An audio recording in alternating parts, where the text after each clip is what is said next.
Tommy, can you hear me? I got you loud and clear, Jay. I could not hear you. I don't know. Tommy, What? in the Can heck you hear me? happened? Well, it's all good. We are live I now, could not ladies hear and you. I don't gentlemen. know. Tommy, in the heck happened? Well, Well, welcome. It's hello. all How are you? good. Welcome to the BACC Charities Tyler Daniels Racing Veterans and First Responders League. Jay had a little bit of audio issues there, but we got him now. We're here, race number 13 of 14. This is the next to last race of the season. Gonna be an exciting one. What are you looking forward to tonight at Talladega, Jay? For about 3-4 wide action most of the night. These guys are going to probably settle down midway through. It's 140 laps. That's a lot of time to get things done around here. We have seen pit stops that have been proven to be the, let's say, the game changers. So I'm expecting everybody to get on and off pit road, strategies to play out, a couple people to work together, and see what they can't create that separation. Yeah. I don't really see too many cautions tonight, just because this Talladega. There might be one or two towards the end, maybe one in the beginning when these guys get it sorted out. I do see a couple new names out there, but overall, it's going to be a fun, long night. And I suggest everybody go to the party, get what you need, grab the popcorn, grab the beer, because it's going to be a long night here in Talladega. Yeah, and if anybody out there can help me hit that share button, we were late coming to production, had some audio issues, didn't get a chance to get on the shares out like we normally like to. So if you can hit that share, send it out to your friends, anybody that likes racing, anybody that wants to support these veterans here on the track. Gonna be a busy night tonight. The drivers voted for this race, the second to last of the season, to be an extended length race, so they will be running a 75% length race tonight. That, as Jay alluded to, that's 140 laps. Full tank of fuel, unlimited tires, one quick repair, as usual. A lot of action on the track. Points are still pretty close. I do believe Ethan Thompson has just about locked in, if not there. And we do have a penalty to announce tonight. Brian Boyd will get an EOL penalty. He will actually have to start from the pits, and he will not be eligible for the lucky dog on the first caution. He will have to wait for the second caution to be able to take care of that opportunity. The penalty was for unsportsmanlike conduct. Second offense, final warning. And he will be serving that penalty tonight, and hopefully we can get that behind us and get back to some good racing going into the last race of the season next week.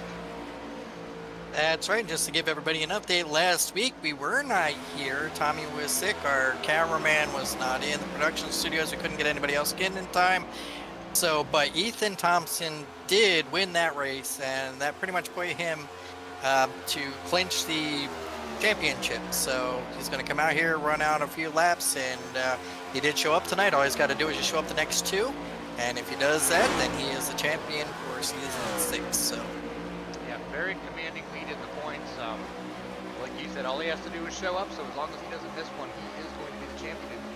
He will be the first ever repeat champion here. yes, and actually he won season 5, and he's going to be season 6, like we said, if he does show up for the next two. So we should be good there. Yeah, but regardless of how the season ends, what's the matter at hand right now is this race right here, a long event. These guys are going to have to pace themselves, take good care of that equipment, and they're going to have to handle probably multiple green flag pit stops, both for fuel and tires, with the length of this event. Yeah, you're talking 75% of the race that's being completed. There's 188 that are normally wrap up about 500 miles around Talladega, 188 laps. This is 140 laps. Those are going to be just about one pit stop short than a regular race. So that's going to all play into effect. There is 100% fuel in the car tonight. So with the length that we're having, it's going to be, while like watching the real guys out there, it could possibly, if somebody wants to stretch it out, we do get a couple cautions. Somebody wants to stretch it out, slow down a little bit, maybe even possibly a fuel race. So there's something to keep an eye on, and back in the minds of everybody, because Andrew Bisnet was our last super speedway winner. So yeah, and he's sitting on the pole on the pole in practice right now as we watch these four guys getting a little bumper to bumper practice in. Yeah, that's what we're going to see all night. These guys are going to get lined up, maybe swap the positions, mainly on the fuel run. If you're out front, you're losing. That's not the spot you want to be, is leading these guys. You want to kind of be in that mid-pack, save a little bit of fuel, go half to 3/4 throttle, stretch it out, let the guy that's in second spot, third spot kind of get in and around, kind of swap that lead up a little bit so that way you can go out and stay within that pack and get out there and have some fun tonight. So absolutely. Tommy, I think we're down to 2:38 in practice. It's about the normal time. Let's see if we can get our sponsors out the way. What do you think? Okay, I think we lost Tommy, so I'm sorry about that, or we lost myself. I'm not really sure.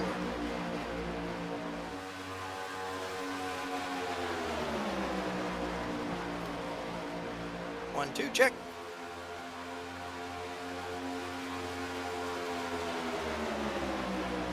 All right, guys. Well, sorry about that. I'm not sure who you're hearing, whether it's myself or Tommy. Somebody could let us know.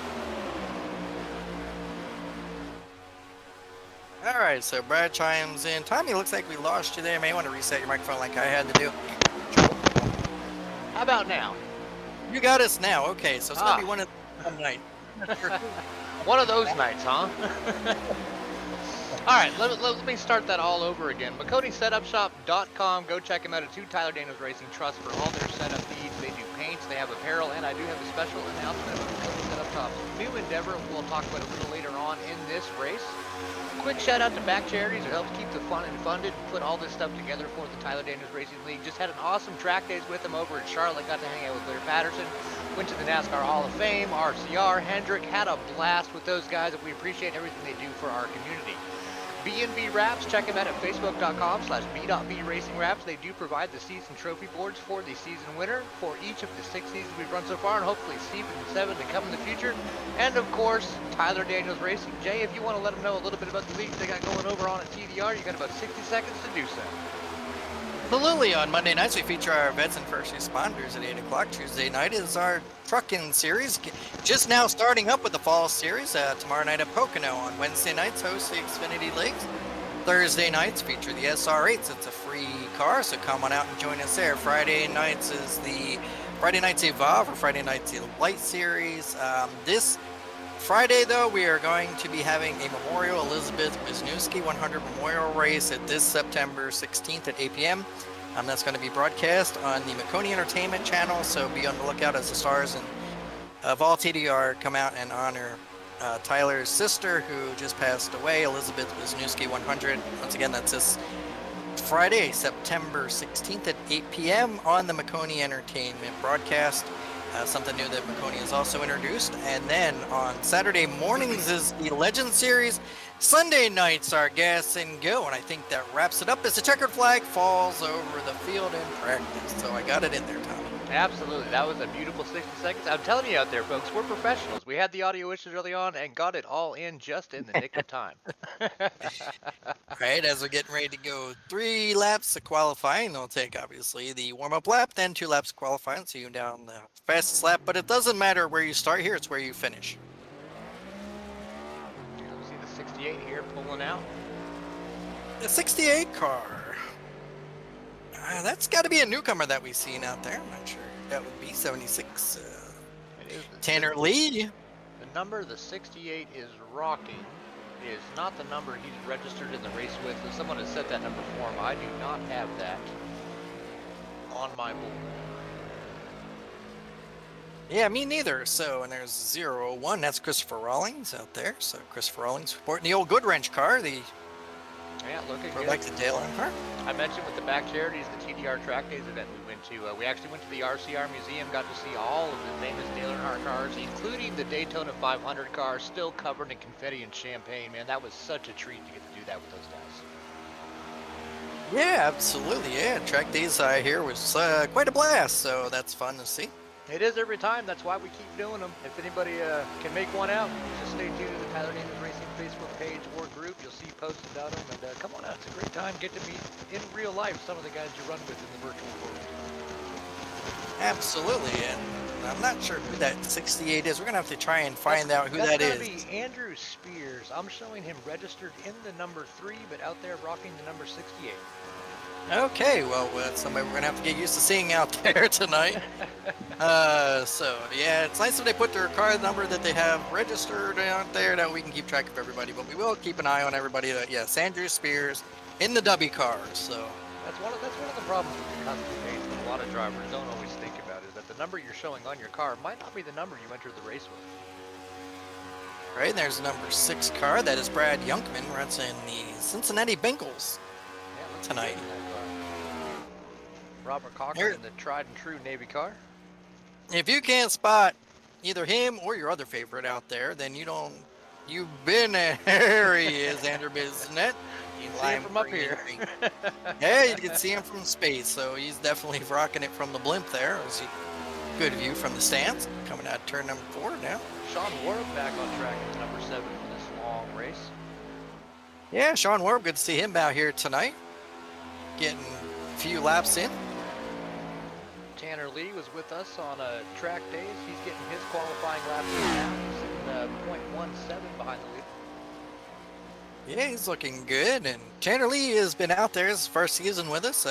He missed a few races, kind of came out there. I think he's friends with Brian Boyd. So him and Brian Boyd got together and kind of just worked it. And he missed a couple races, but it's good to see him out there tonight, filling out this field. Tanner Lee and Brian Boyd both made it to track days last weekend. And we got to race on some go-karts in the real world together. And Tanner Lee's surprisingly fast in real life. A lot faster than he is, huh? Well, the iRacing thing takes practice. I got you. I got you. Well, out there is Devin Zimmerman. He's showing up tonight and kind of had a rough couple weeks leading up to the off week going into Richmond. I'm not sure where he finished in Richmond, but I know 2 weeks ago he was cursing short tracks. I believe he said, "I would be happy if I never ran a short track again." Going into this event, and I quote, "I hate super speedways." So he's an intermediate, so expect for him, Charlotte, Kansas, mile and a half, Las Vegas, yeah, the cookie cutter. So yeah. Yeah, Ethan Thompson, our current points leader and season 5 champion, now entering the racing service. Looking good in that Thompson Droneworks Chevrolet. He's sporting that all white. Another McConey Setups shop driver out there tonight. Sean Warren, all of a sudden on the pole over Brad Youngman and Robert Cochran sitting P3.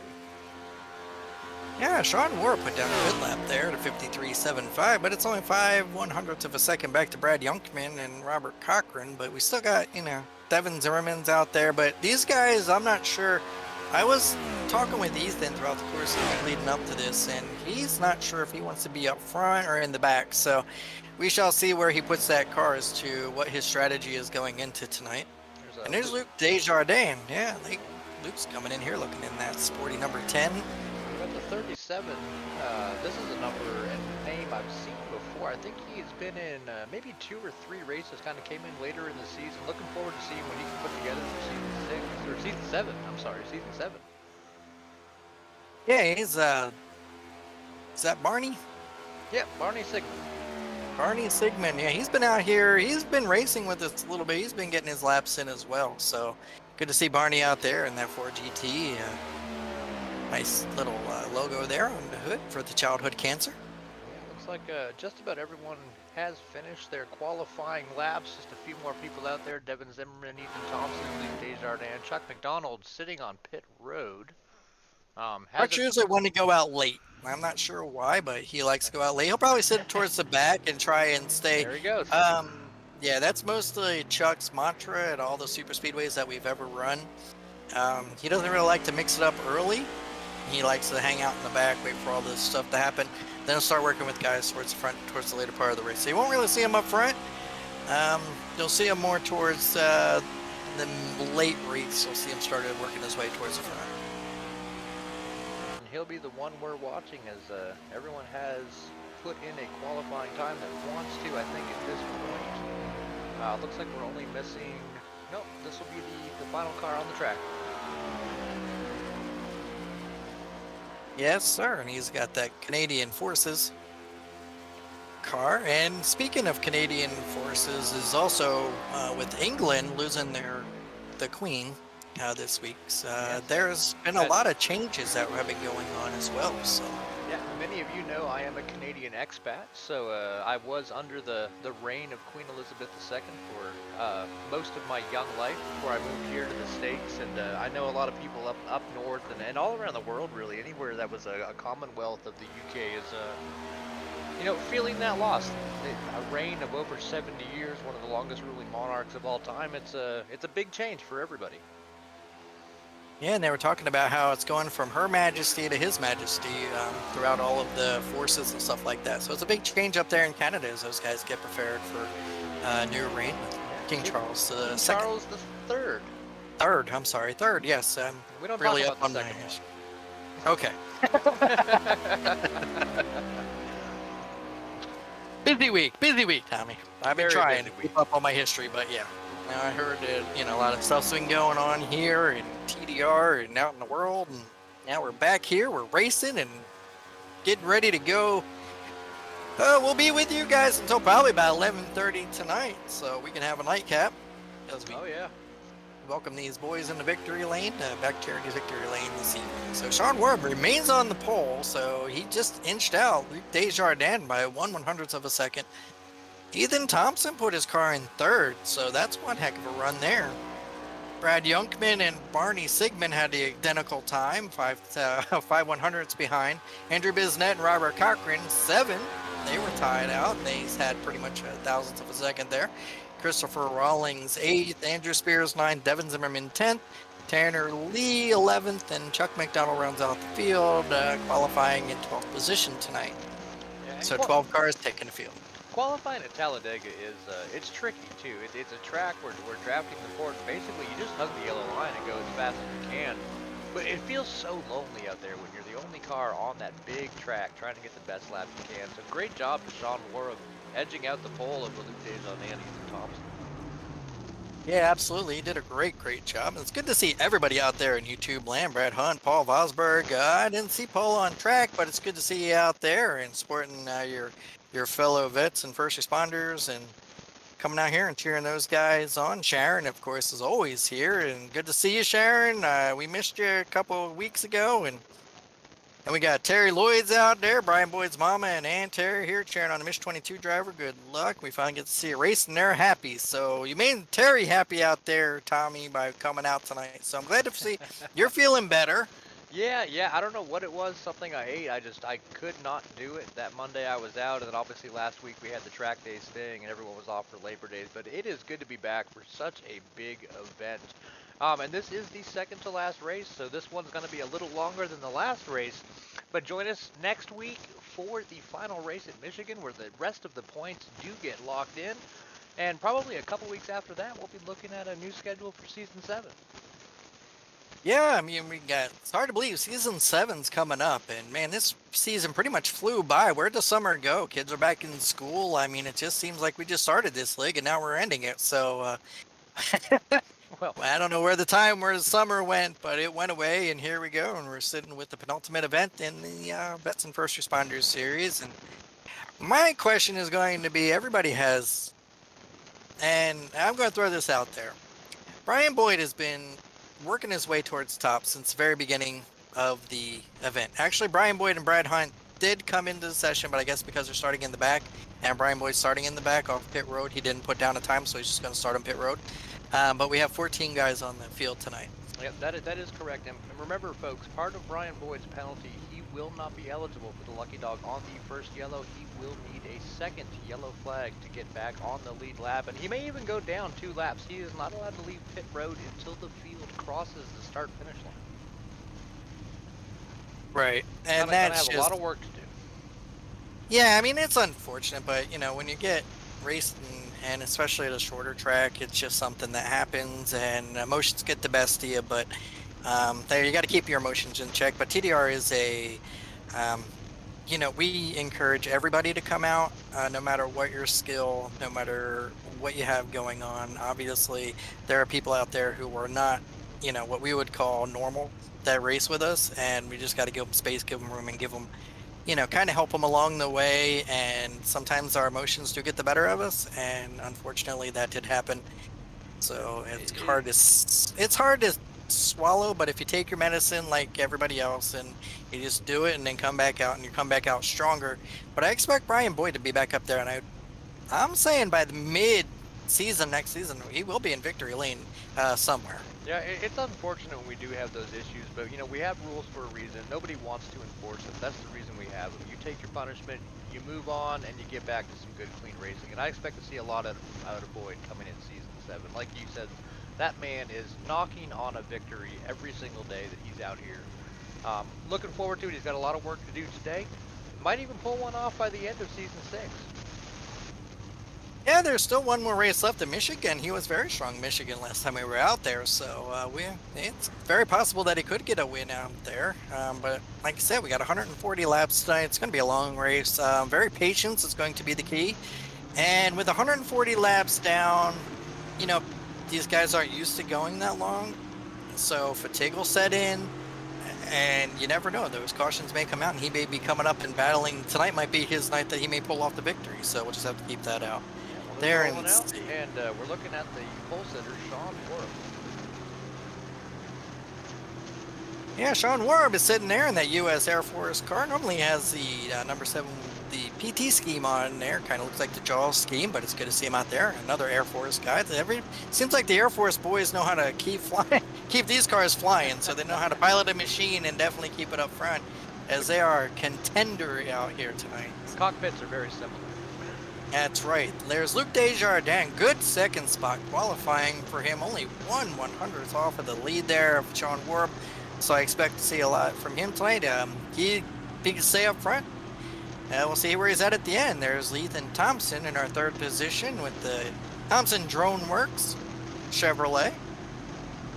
And there's Brad Youngman in the Cincinnati Bengals number 6 car. Also a Chevrolet. And there is Barney Sigmund in the 37. He's got the Go Gold. That's the childhood cancer car and a Ford Mustang. Very good cause. On the outside 6 is Andrew Biznett in one of your favorite schemes there, that camouflage lime green and pink car. Chevrolet also. So we got a lot of Chevys in the field. Jumping down to Robert Cochran, looks like he's going to be at the back of the field, even though I'm showing him scored a little bit ahead of that. So he must have taken an EOL voluntarily there. Yeah, I believe he did take an EOL, just because that's the way that he prefers it at this point. Yeah. He's really not one to mix it up.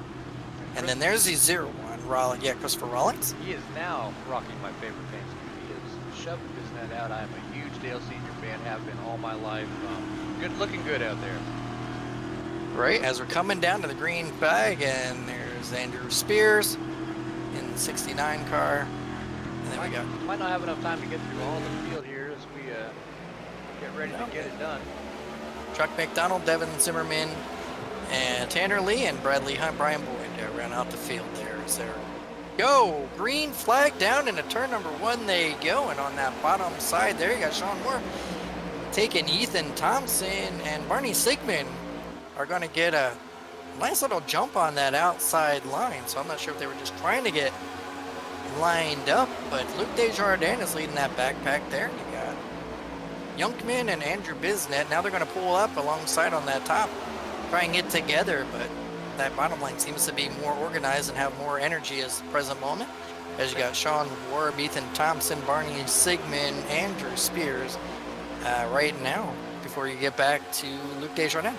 Takes about a lap to get these cars up to full speed. Really cross the line this time. Part of Brian Boyd's penalty. He will be allowed to roll off the pit road, so I will go to him as they come around right here. Crossing the line, and we should see Brian Boyd jumping out. Now, he's not going to catch the tail end of this draft. There's a good chance he will end up 2 laps down, have a lot of work to do because he won't be eligible for that first lucky dog. And hopefully he'll be able to pick up the tail end of the draft as they come by him. Yeah, that's the unfortunate part of this whole thing. But like I said, there's a lot of time. There's a lot of laps to go tonight. And just Ethan Thompson now get underneath the The outside line's looking good. Luke Desjardins pushing Sean Ward there. Ethan Thompson might have run a little too far away from Barney in the 37. Yeah, there's not really too much of a gap. They got to get closed up there in order to get that line moving, keep that energy on that bottom side. But right now you got Ethan Thompson on the bottom, and Sean Warb actually takes that top line across the top. They don't really look too organized right now, but I'm sure in the next few laps here they will get all sorted out, maybe go single file and start logging some laps, because it is a long race tonight. If it's a long event, we'll be here for the whole thing. You know, if the good Lord's willing to let us complete the broadcast here, it's you know, a lot of time to spend on track. These guys do have to pace themselves. It's restrictor plate racing. They're gonna be in close quarters with each other. They don't want to make that mistake early on, take a couple cars out before they have it. Yeah, and that's just the product of this race here. It's pack racing, so you're going to see these guys maybe start to make a little bit of a move, gains here and there as cars start to slide around. You don't want to really lose too much momentum, as you see in the back of that pack there. There are two cars. Looks like Chuck McDonald may have fallen back a little bit away from that top pack there. Bradley Hunt and yeah, Robert Cochran seem to have got together as Chuck McDonald started to lose that draft a little bit as those top runners get sorted out here side by side. If they go single file, that's going to leave Chuck out there. He's going to have no choice but to fall back and wait for Bradley Hunt and Robert Cochran to come back to him. And you see Chuck getting below that yellow line, trying to shorten the track even more. They can run below that yellow line, but they cannot gain. Yeah, as you see right now, Chuck has just lost that draft from that lead bunch, and he's just going to have to fall back. And I think that's what he's doing, is just going high. He's going to wait and try and catch Bradley Hunt and Cochran to try and work his way back up to the front. Yeah, as we go through these early laps, I'm going to try to keep the camera angle a little bit on the high side to try to catch as much action as we can out there, including what's happening in that little pack of three behind. Yeah, and that's the unfortunate part. Like I said, I mean, it doesn't take much only to get a second behind, and you lose that draft, and these guys can get away from you in a hurry. But we've seen pit stops all season long where these top leaders lead the race, go in, to overshoot the pit. We've seen speeding penalties, which, you know, we don't really wish that on anybody, but we have seen that for most of the season here. Pit stop seems to be the Achilles heel of the top runners here in the TDR VETS and first responders. Like, it's now Ethan Thompson, Barney Sigmund, Andrew Spears is up there, and those starting to form that on that bottom line. Luc Desjardins, Andrew Bisnet, and Christopher Rollins are the only three now just hanging out on that top side, and they're not really letting that bottom line get away too much. It's all about organization. If they can stay tight and kind of keep the air between a few cars, they can do better than a disorganized line somewhere else. But it takes a lot of work to keep the cars that tight. This early on, you don't want to be doing a lot of bumping, a lot of scraping. Yeah, and as we see right there, Sean Warb moved from first back to seventh. He found his way just trying to get around and get through that pack. So it looks from these top mount cameras, looks like the pack in the back there has basically just C2 of the cars way back there. They're going to be doing their own thing, trying to stay consistent, keep it clean until we see yellow. Right, and then it looks like even on telemetry, Chuck McDonald and Ryan Boyd have found each other, so they're drafting now together. So Chuck McDonald did pick up Ryan Boyd. That's going to help him overall. And you wonder if Chuck did that on purpose, maybe. Like, it felt bad for the guy, you know, it was a second offense, got served a pretty severe penalty, and this might be Chuck saying, hey buddy, everything's okay, I'm here for you. Yeah, I mean, it's like you said, it's very, very lonely at the top. So, and definitely lonely out there by yourself.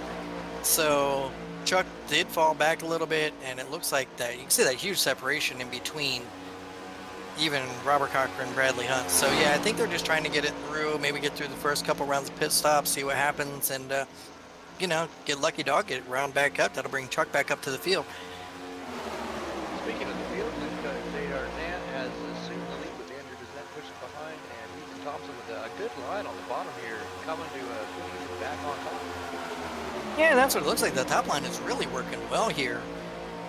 Even though you got more cars on the bottom, but they're not organized enough. They seem to be just like spreading out a little bit. You can see them kind of snake down the back stretch, down the front stretch.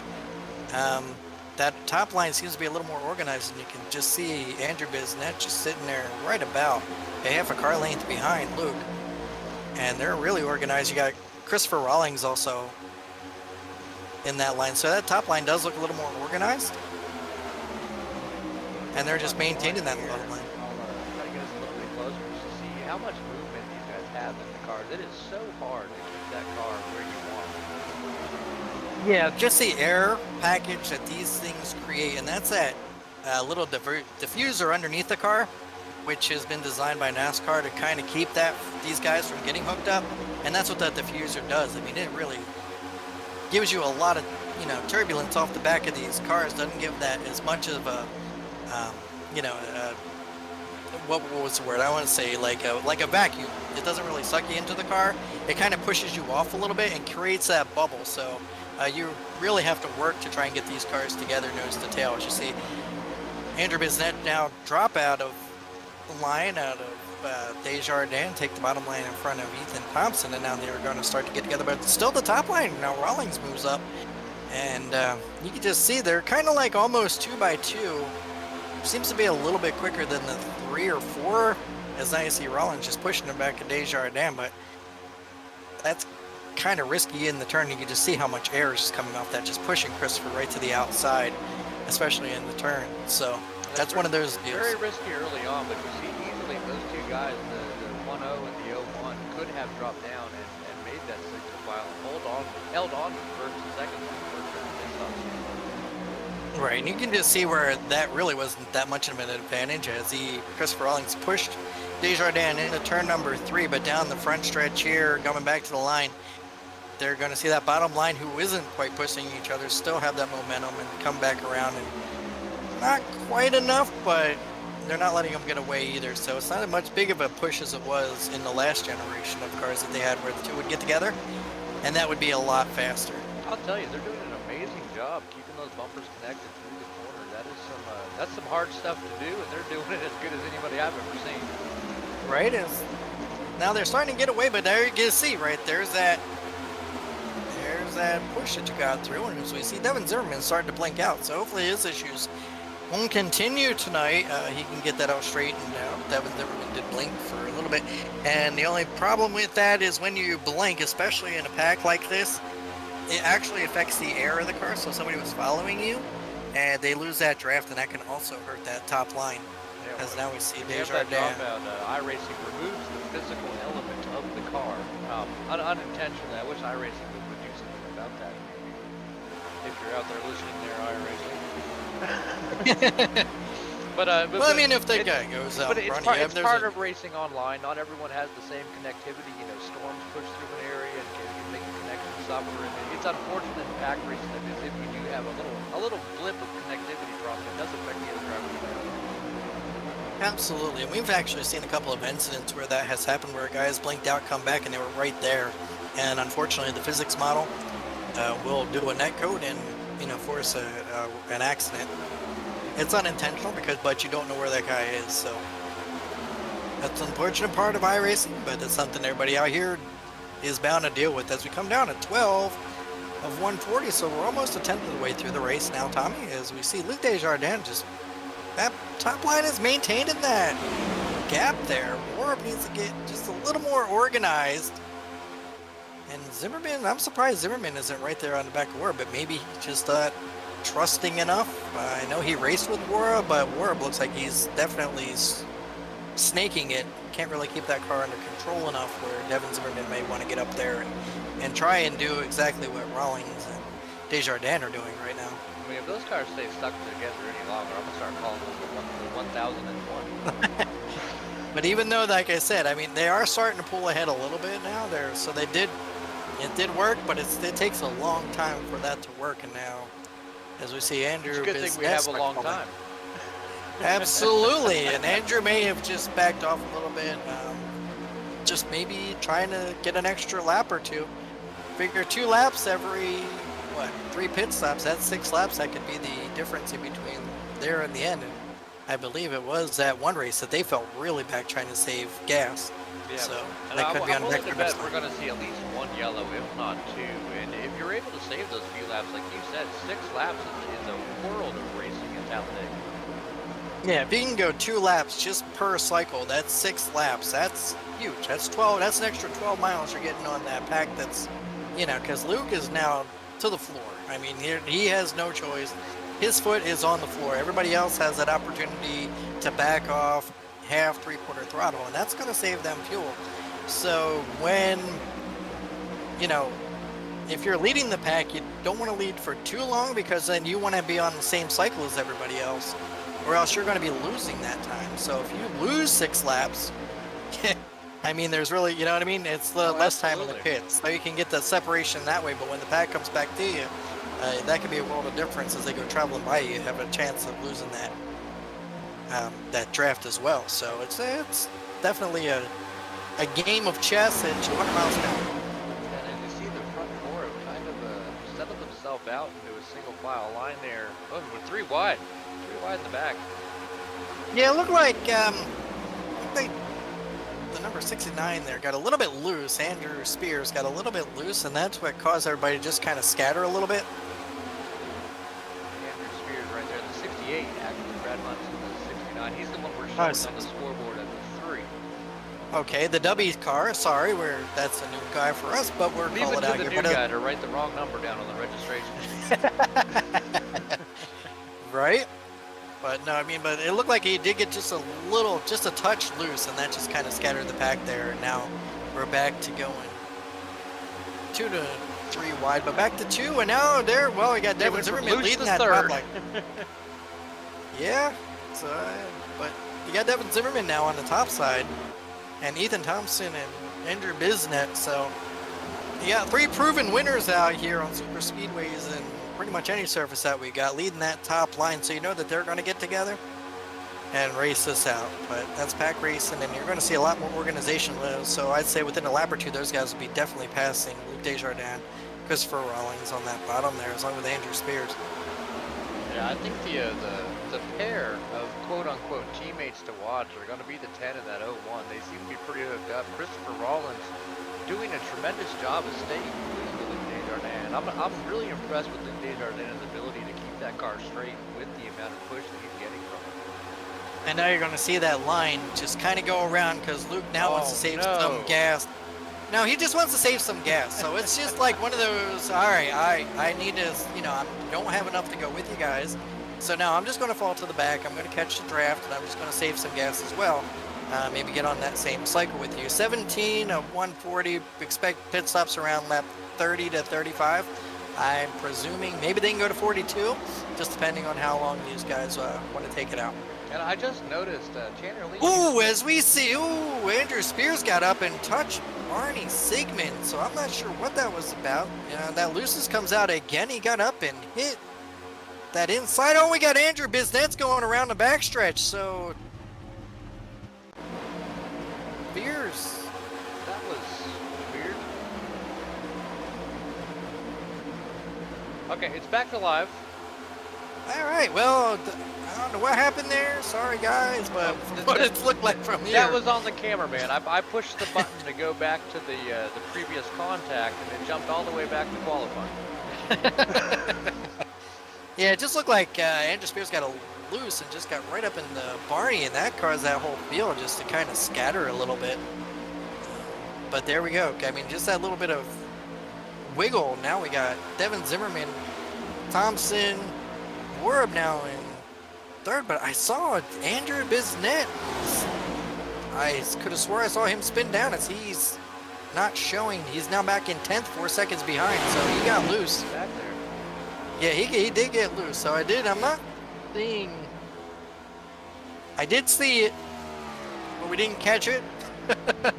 But we're all good now, so now, yeah, that's going to definitely hurt Andrew Bisnet because he's going to have to fall back to 16, 17 seconds before he can catch anybody at this present moment. Back moment. to the rooftop cam, you can see the gap there way off the pace. Or not off the pace, but off the draft, unable to catch up. It looks like Tanner Lee might be dropping back a little bit to give him a hand. Yeah, Tanner Lee also lost that draft. Something had to have happened as we were trying to catch that incident with Andrew Spears and Barney Sigmund. because Andrew was running third, right up there, right behind Devin Zimmerman, Ethan Thompson, pushing those guys to the front. And then, like I said, we saw a little bit of a wiggle, and then next thing you know, Andrew's falling back to 10th. Looks like Tanner Lee also lost the draft, so those two are going to get hooked up. They'll kind of go through. The best that can happen is they go maybe short pit and pick up these guys. But there's going to have to be more, because we've seen a lot of energy out of this top group just staying together. So the top now 6 have sorted themselves out and are just kind of riding it out, but they're definitely putting time on the field. Back to 27 seconds in between Brian Boyd and Chuck McDonald. So they're not really in danger, but they're losing tenths a lap. 21 laps in, you can expect this front pack to kind of cruise single file, you know, keep it together, wait for that first round of green flag pit stops. Speaking of, with 100% fuel load, we're looking at pit stops around lap 40, 50 or so in Talladega? It's anywhere between 35 to 42 is about average of when these guys go. It just depends on what strategy you want to go with, if you're going to take it all the way out or if you want to try and save fuel, who's up front, who's going with who. But they can go up to 42 laps before things really, you really need it. Tires are not going to be an issue here, as most of the guys will go 1 or 2 cycles by only taking fuel only. Although with the one single lug, you're not losing that much, as much as you would if you were the old system with the 5 lugs. So maybe 2 tires in fuel, right sides in fuel, maybe the strategy for the first couple of cautions before they'll take the 4 tires, or like a little bit past halfway to get them through the rest of the race. Yeah, I think we're going to see a lot of different strategies play out, but the one thing that we're making through because of super speedway racing is we've seen some buddies out there who've touched bumpers here a couple times and done a really good job of pushing each other, but you need a friend to go into the pits with you. You do not want to go in alone, and you certainly don't want to leave. Yeah, but as you can see, even though Rawlings was pushing really hard for Luke Desjardins there early to try and get to that outside, it didn't take long before Andrew Bisnet, Devin Zimmerman, and Ethan Thompson got together and worked their way back to the front. And now those guys are running, you know, that we're trying to push towards the front on that top side are now back in 4th and 5th. So it doesn't take much. Ooh, we got a little bit of a, gonna push him down the back as Andrew Spears now pushing Christopher Rawlings. But it's not going to be, like I said, you're not going to get, we've seen it, you're not going to get that much out of it.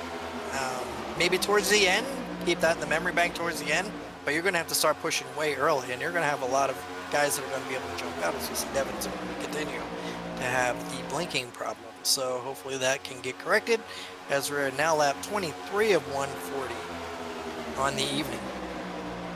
Yeah, Devin Zimmerman sitting up front there. Ethan Thompson's going to have to maybe stay off him a little bit. You don't want to be right on that bumper and have that blink happen, and then, you know, God forbid, the car blinks back and all of a sudden he's inside of you. Yeah, that's not good. So if he's going to blink out, but these guys do race each other enough, so they should have they've been racing each other for about 2-3 seasons now. So they pretty much know each other, you know, what they're going to do, when they're going to do it, how they race, where they race, and what their, you know, kind of their line that they run. So they're more predictable than racing somebody like Andrew Spears, who you don't really know, who's the first time out here, maybe like a Barney. You don't know exactly what they are or what their line is because you don't race with them all the time. So, but these two obviously have raced each other. They've raced each other for championships, for wins. As you can just see every time that blinks out, that we go right to Ethan Thompson, but hopefully that will remain. If it's constant, it's okay. If it's the same spot every lap, it's okay. But if it continues where he was blinking out and goes for a long time, that could definitely mess up the field, especially considering these guys are lined up. So you're going to get that extra energy coming out of that back, and just hope that he blinks back in front of Ethan Thompson and not on his front. Real sporty right now, single file, everybody taking advantage of that air except for the man up front. He's going to be hurting for fuel more than anybody. Any idea? I didn't get to walk pit road because we got a late start getting rolling here in the booth. Any idea if they're communicating with each other when it comes to pit stops. So if Devin's ready to go, is Ethan ready to go with him, or do they have buddies picked out to go, or is it just going to be kind of everybody come and everybody leave? No, I think everybody's going to pretty much be on a. You're going to have to go with somebody. 2, I don't think is going to be the option, as we've seen Chuck McDonald, Brian Boyd, Robert Cochran, Bradley Hunt, and even Andrew Bisnet and Tanner Lee. 2 cars is not going to be able to catch this field unless everybody goes 2 cars, and then maybe you can catch a 3rd car. 3 or more is going to definitely give you more energy, and that's going to be the workaround. So I believe if Devin goes in, you're going to see everybody go in and stop back. You may have where Andrew Bisnet is talking to Barney, Robert Cochran, Bradley Hunt to try and pit with them, and that way they can form a group and then get Bradley Hunt as well as Brian Boyd together, and maybe those can work together to form a group to maybe challenge these guys as well. It's definitely going to be a game of follow the leader too. You got the car in front of you. When you're getting ready to pit, especially at a super speedway, you line up on the inside, coming off before, getting ready for that. So anyone behind you knows just about when you're going to pit. And I'm willing to bet that's probably how they're going to select who they pit. They say, oh, I see the 93's going in, I'm going in behind. And it's all about trusting that guy that you're pitting with as well. You're going to have to be on the same strategy. So if you take fuel only, he takes 2 tires in fuel. That's extra seconds, precious seconds, that you're going to lose that guy on pit road. And then he's out there all by himself. So you're going to have to not only be on the same stop, on the same lap, but also on the same strategy. How much fuel are you taking? Fuel, and you taking tires, 2 tires, 4 tires. What is your strategy? So that way I know what to do. So that way we can hopefully get in, not have any issues on pit road, not speed, not overshoot our pit, come back out, get hooked back up within a lap, and then, you know, start working our way back up front. Yeah, and as many pit issues as we've seen, even with the big names, your Ethan Thompson, your Devin Zimmerman, etc., all these guys have had issues, some speeding on pit roads, but a lot of sliding through pit stalls. And I'll tell you right now, I would much rather pit behind any of these guys than be in the pit stall in front of them. Yeah, because you're not really sure where you're going to go. The safety of my crew members is very important to me. Right? That is definitely the case. And we've seen that happen before. The safety of the pit crew. So it's just one of those deals. But if we look back further, as these guys are starting to now get 2, if they go, that's their saving grace, going 2 and 3 wide for the rest of the pack out there. But if we go back and we could just check on Tanner Lee, Andrew Bisnet, and Barney Sigmund, those guys they were a little over 12 seconds, and then they picked up Barney, and now they're back up to just under 11. So if they can remain hooked up, they are making gains on the leader. So 3 can definitely catch that pack as you see them going down the backstretch. That's a long backstretch, but they are in here, you know, eye shot of those leaders. So they just got to remain hooked up in 3. I think they're in a good running order here too. Tanner Lee being the least experienced of all the drivers on the track, outside of the new names that came into this race that we're not sure of. You want the guy with the least experience in front. Push him, make him feel fast, get him going. Because the last thing you want is someone pushing you that might get a little off center, a little too far to the right, a little too far to the left. So I think these guys are going to be pushing Tanner Lee all the way back up to that pack if we don't have a round of pit stops. Yeah, and now like I said, once we see those pit stops, we're really going to see the separation of the field up front as well as Devin Zimmerman, Ethan Thompson, Sean Warham. I'm sure they'll be on the same pit schedule. Spears may go with the leaders. He may wait. He may go with Brad Youngman and Christopher Rawlings. We know Christopher Rawlings, Luke Desjardins, they worked well together. So, it's one of those definite, you want strategy, you want friends out there, and Christopher Rawlings and Luke Desjardins did work well together. As now we see, there you go, Bradley Hunt and Robert Cochran, Chuck McDonald, and Brian Boyd have now caught up to the 4. So they were 26, 28 seconds. Now they're up to 26. So now they just need to stay in line, be patient. You still got 109 laps in this event. So there's still a long time to go. I'll tell you what, if these 4 in the third pack can catch the 3 in the second pack, that first pack better watch out. He got a long way to go, and that's something that Bradley Hunt really doesn't need to do right now. They need to stay together. He just needs to stay glued right to the back. They just all need to stay glued to the back of each other. We know Chuck McDonald and Robert Cochran have worked well together. They race together like all the time. They're in the championship, swapping positions week after, week in, week out. They race each other pretty much in all leagues that we have. So these guys know each other. These guys race around each other, and these guys trust each other, and they're just about as good of teammates as anybody. But they just need to stay, like you said, right there with Brian Boyd, who is a quick, he's quick, and don't forget, he has more gas right now than any of them out there. So yeah, him leading that's very this pack, true, isn't it? so him leading this pack is probably the best thing that Chuck and Robert and Bradley Hunt can experience, because then even with that, with him burning it off, they're going to be on the same sequence when time is ready to go. So right, due to the penalty, he started 1 lap down on the track, but as far as fuel's concerned, he should be at least 2 laps to the good. Yeah, so he's definitely going to be the one that's going to lead these down. But yeah, Bradley Hunt, I'm not sure what's going on with Brad back there. I see him dropping out of the draft here on occasion. I'm not sure if he's having a wheel issue keeping it together, or he might even be having a temperature issue if he's been riding on the back end of one of those guys a little too long. Or it could be just trying to get the strategy. Maybe he's talking with Chuck and them, and as you're in the car, you can't really, you don't have a crew chief to tell them. You have to physically go in there and move a mouse and do all that stuff. So maybe he right now is just trying to get everything lined up. 33 of 140. We should be coming up on the first round of pit stops here relatively quickly. So maybe he's just getting everything worked out to the strategy as far as what Brian Boyd and those guys are doing in front of him. A little bit of work to go, but just looking at telemetry, this backpack has shaved off about 4 seconds from how far back they were from the leaders previously. And that pack in the middle has lost about a second on the leaders, so these 4 are catching those 3. Yeah, we're about 12 and 26, so you're still looking at about 14 seconds in between this pack and the pack of Tanner Lee, Andrew Bisnet, and Barney Sigmund. But back out front, yeah, I mean, Devin Zimmerman, these guys are just lined up. They're just logging laps, 34, get through the first round of pit stops, and that's going to be the key, getting through the pit stops, who's going to come out, and penalties. I mean, is there going to be overshoots?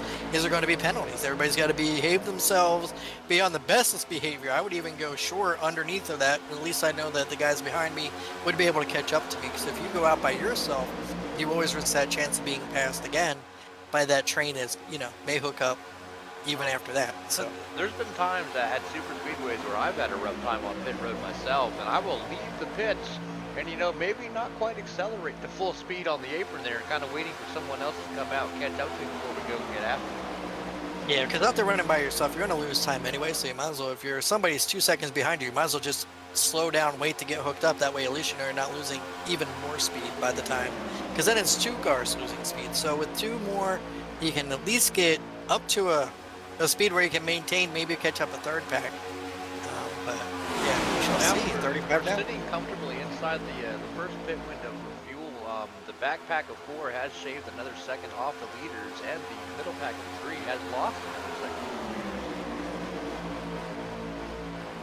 second. And I'm not sure what's going on back there. I have been keeping an eye on them. They have been together. Really nothing has changed since the last time that we did visit them. They're together. They don't seem to be really tight and connected in this middle pack of 3 here. No, and they could just be getting down, just trying to figure out what they're going to do for pit stops. But no, Barney does need to get on the back of Andrew Bisnet, and maybe he's just not comfortable. Yeah. I'm not sure in that draft. That could be. I haven't seen enough of him on track, and I certainly haven't seen him on a super speedway yet. It might just be a comfort level. You're right, as we see the backpack of 4 all coming together to pit road here. All right, so yeah, we got Robert Cochran, Brian Boyd, Chuck McDonald, and Bradley Hunt are going to be the first ones down pit road at lap 36. Jump up to the blimp here just so that we can see the first pack come by if they're not joining in this time by. And there's that front pack. We should see that pack of 3 either. All 4 of them. Looks like everybody got on and off pit road. I guess it looks like they all pretty much waited for each other. It was about the same time that they all went off of pit road, and we got another pack coming in behind them. Tanner Lee, Andrew Bisnet, Barney Sigmund. Those 3 are now on pit road, getting their stop. Here on was the wrong camera.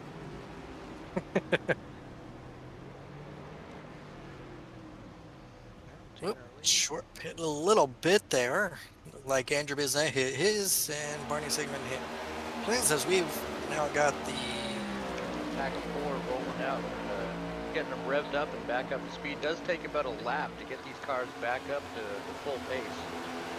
right. And it looks like Andrew Biznet's going to lead that as the rest of the field now comes down pit road. Oh, Barney Sigmund gets sideways coming out, so they're going to lose him. He got a little bit sideways coming out of the pit stop. So he's going to lose that pack as you see him. Oh, yeah, Barney just got loose coming out.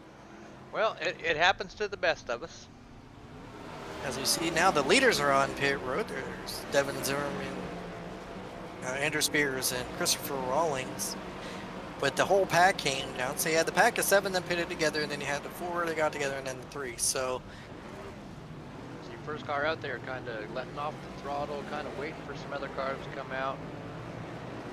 They're coming out pretty spread out here. They're going to have to put it back together, or the leaders won't be the leaders anymore.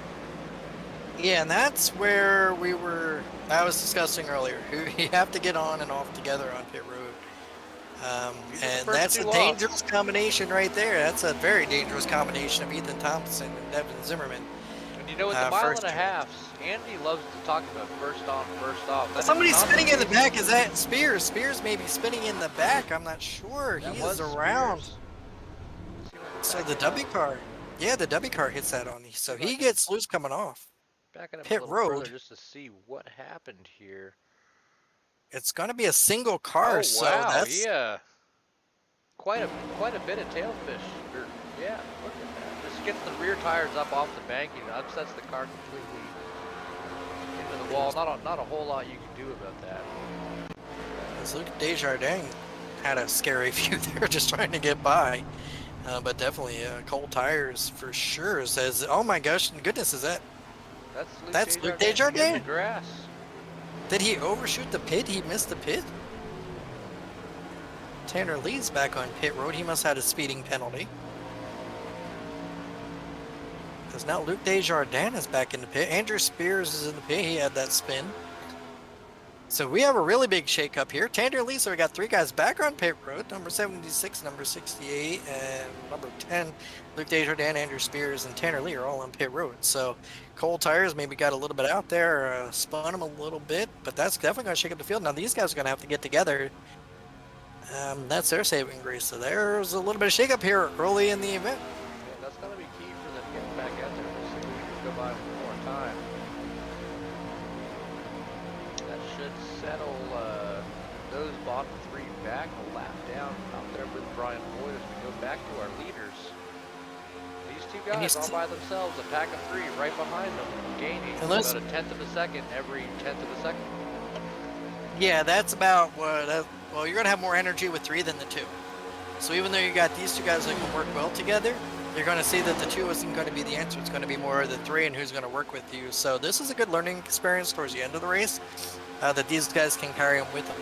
If somebody jumps to the outside, they're going to have to take 2 other guys with them in order to carry that momentum. I don't see 2 guys jumping to the outside to take the lead late. So it's going to have to be a late run, fall back a little bit, and try and catch back up. But these 3 should catch up to Devin Zimmerman and Ethan Thompson here within the next 2 laps. We'll be back to 5 cars now on the front pack. Especially with a caboose like that, we've seen Christopher Rollins. You know, he knows how to push a car. We saw him with Desjardins early in the race. He is the car I'd want in the back of my pack, that's for sure. He's going to make sure they stay down. Absolutely. Well, we got, let's see, 41, so 35. There was a little bit of a shake-up there. Looked like we had a couple of speed penalties, a spin or 2, and that's kind of definitely something that you don't want to have going into these things, but that's the product of racing, super speedway racing, and that's something you had to look out for. As you see, Sean Wara, Brad Youngman, and Christopher Rawlings are just gaining now, right back up to Ethan Thompson, Devin Zimmerman. And Ethan's really not pushing the issue. So I think they're comfortable as long as Ethan kind of defends the line there. They can stay 1 and enough momentum, you know, that pack of 3 could try a different line than what they're running, but it wouldn't be too hard for those two guys to move up, take the air off, you know, and maintain control of the race. Right, absolutely. And we have a special guest with us that just joined us. My brother Jim Downham, who runs the Tuesday Night Trucking League, has a lot of experience, a couple wins with the TDR. Hi, Jim. How are you, bud? Good, how you Doing good. Welcome to Talladega. It's doing? been Yeah, interesting. very much so. Good to see you up here in the booth. And, you know, everybody knows that we are brothers, but nobody really knows, you know, except for what I speak of you. And you were race control for the first couple of seasons here. So we thank you for that. And the VETS thank you for that as well. Yeah. Absolutely, and Jim does a great job running a couple of TDR leagues. The Downham brothers are two of my favorite TDR admins. You guys do a great job with the leagues you're running, the Truck Series and the Friday Night Series. Your post-race coverage is the best. Well, thank you. I learned from Jim. Jim was the one that led the way on that, and he's been a very big part of TDR. So everything that I learned from Jim. So have him up here. Tommy's got a little bit of an issue there with his mic. Got me now? Yeah, you're kind of fading in and out. Got a little bit of a static there, but it's all good. So, Jim, what are you seeing out there tonight? Pit stops weren't that well for a lot of people. A couple mishaps coming off pit road. Missing pit road. It was not a good showing for the pit stops, but they seemed the top 5 teams. And you expect to see that, I'm sure, for the remainder of at least the next round of pit stops. I really don't see them getting 2 or 3 wide. They're just going to try and put as much time and distance in between them and their second pack there. Chuck McDonald, Brad Hunt, and Andrew Bisnet. Yeah, I mean, there's a stage now where you're just running laps, and you don't want to be the leader because you're going to suck up the most gas and just be in the front and behind the leader and just ride, you know. I know it's Ethan hates super speedway racing, you know, because it can be rather lonely. He likes the side-by-side action, and it's nice to see him tucked in behind Zimmerman right now, just running laps, which he does not like to do. Yeah, Ethan is definitely. We had a little bit of a conversation this week about it. He wasn't sure if he was going to hang in the back and kind of like let the action go or be up front. I told him, well, if you're up front, then you can avoid the wreck. And he said, well, not unless the guy behind you gets into you. But that's for sure. We've seen that happen at these super speedways as well. Yep. Well, it's definitely good to have you up here and joining us for this long race tonight. Hopefully you got your Pepsi and Mac and Max pizza, right? Is that what they're... Macamanca? Nah, Mac and Manca? no pizza. I got my sweet tea and sitting back and watching the race and seeing how this thing irons out here. Right? David May chimes in. Hello, all. Paul Bosberg mentioned cold tires earlier, as we alluded to during that first pit stop, but absolutely, as these guys are getting around. Somebody getting loose behind me and then back up in front. Yeah, it looked like Barney Sigmund in that 37 car kind of got loose coming out of that. He's been having a little bit of an issue since the pit stop. He went back down pit road, so looks like he may be coming back down and getting some more service on his car. As we see Devin Zimmerman, Ethan Thompson, and Sean Warab. Sean's been looking underneath Ethan the last few laps. I'm not sure if he's waiting for Youngman to go underneath and Rawlings, but Devin Zimmerman likes that high side, and I think that's where he's going to be staying. Yeah, they're really not pushing each other either. They're staying a half car length away from each other, and they're not getting in that bubble to where they can really make hay as far as pushing it. So it's hard to get in that bubble and stay in the bubble, but they're saying that they're being very respectful of them, and they're set to destroy the race. It's a way to destroy the race. Get in line and ride.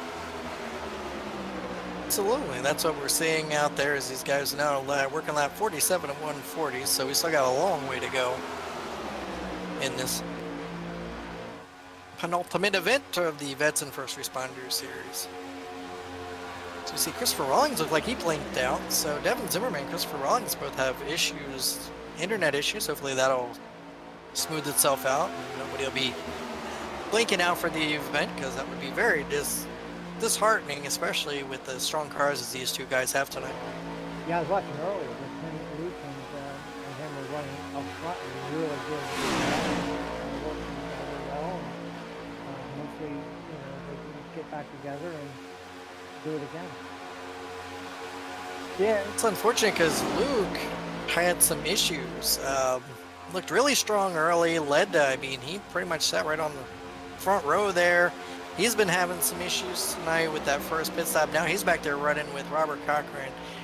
Spears, who also had some issues, saw him get sideways and loose. Robert Cochran fell back pretty early in the event. I'm not sure if they were expecting cautions to come out by now, but the field is too far spread out unless these guys start to get 2-3 wide. We did see a couple spins, but for the first couple of laps, once those cold tires become heated up, then it's more trying to get in line and find something to catch back up to the leaders. Is Chuck McDonald, Bradley Hunt, Andrew Bisnet, as we see these guys try and work their way back up, 23 seconds behind, but they're doing a good job of staying together. That's a good little pack that can work together and possibly work their way up front, especially if you see Warb and those guys start to get a little bit racy. It's going to create more of an air and draw these guys right to them. Yeah, I mean, Luke right now got 2 laps down the field. He's got a holy go, and it's going to take a while to get out of it. I see Brian Boyd is doing very well considering the pit road start he had for a couple of penalties he had in the last race. And he's doing really good.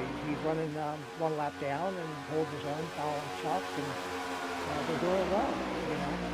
Just waiting for something to happen and just running laps like everybody else, and just hoping for a caution and hope it's not him, and they can get a wave around to a lucky dog and come back and be fine at the end.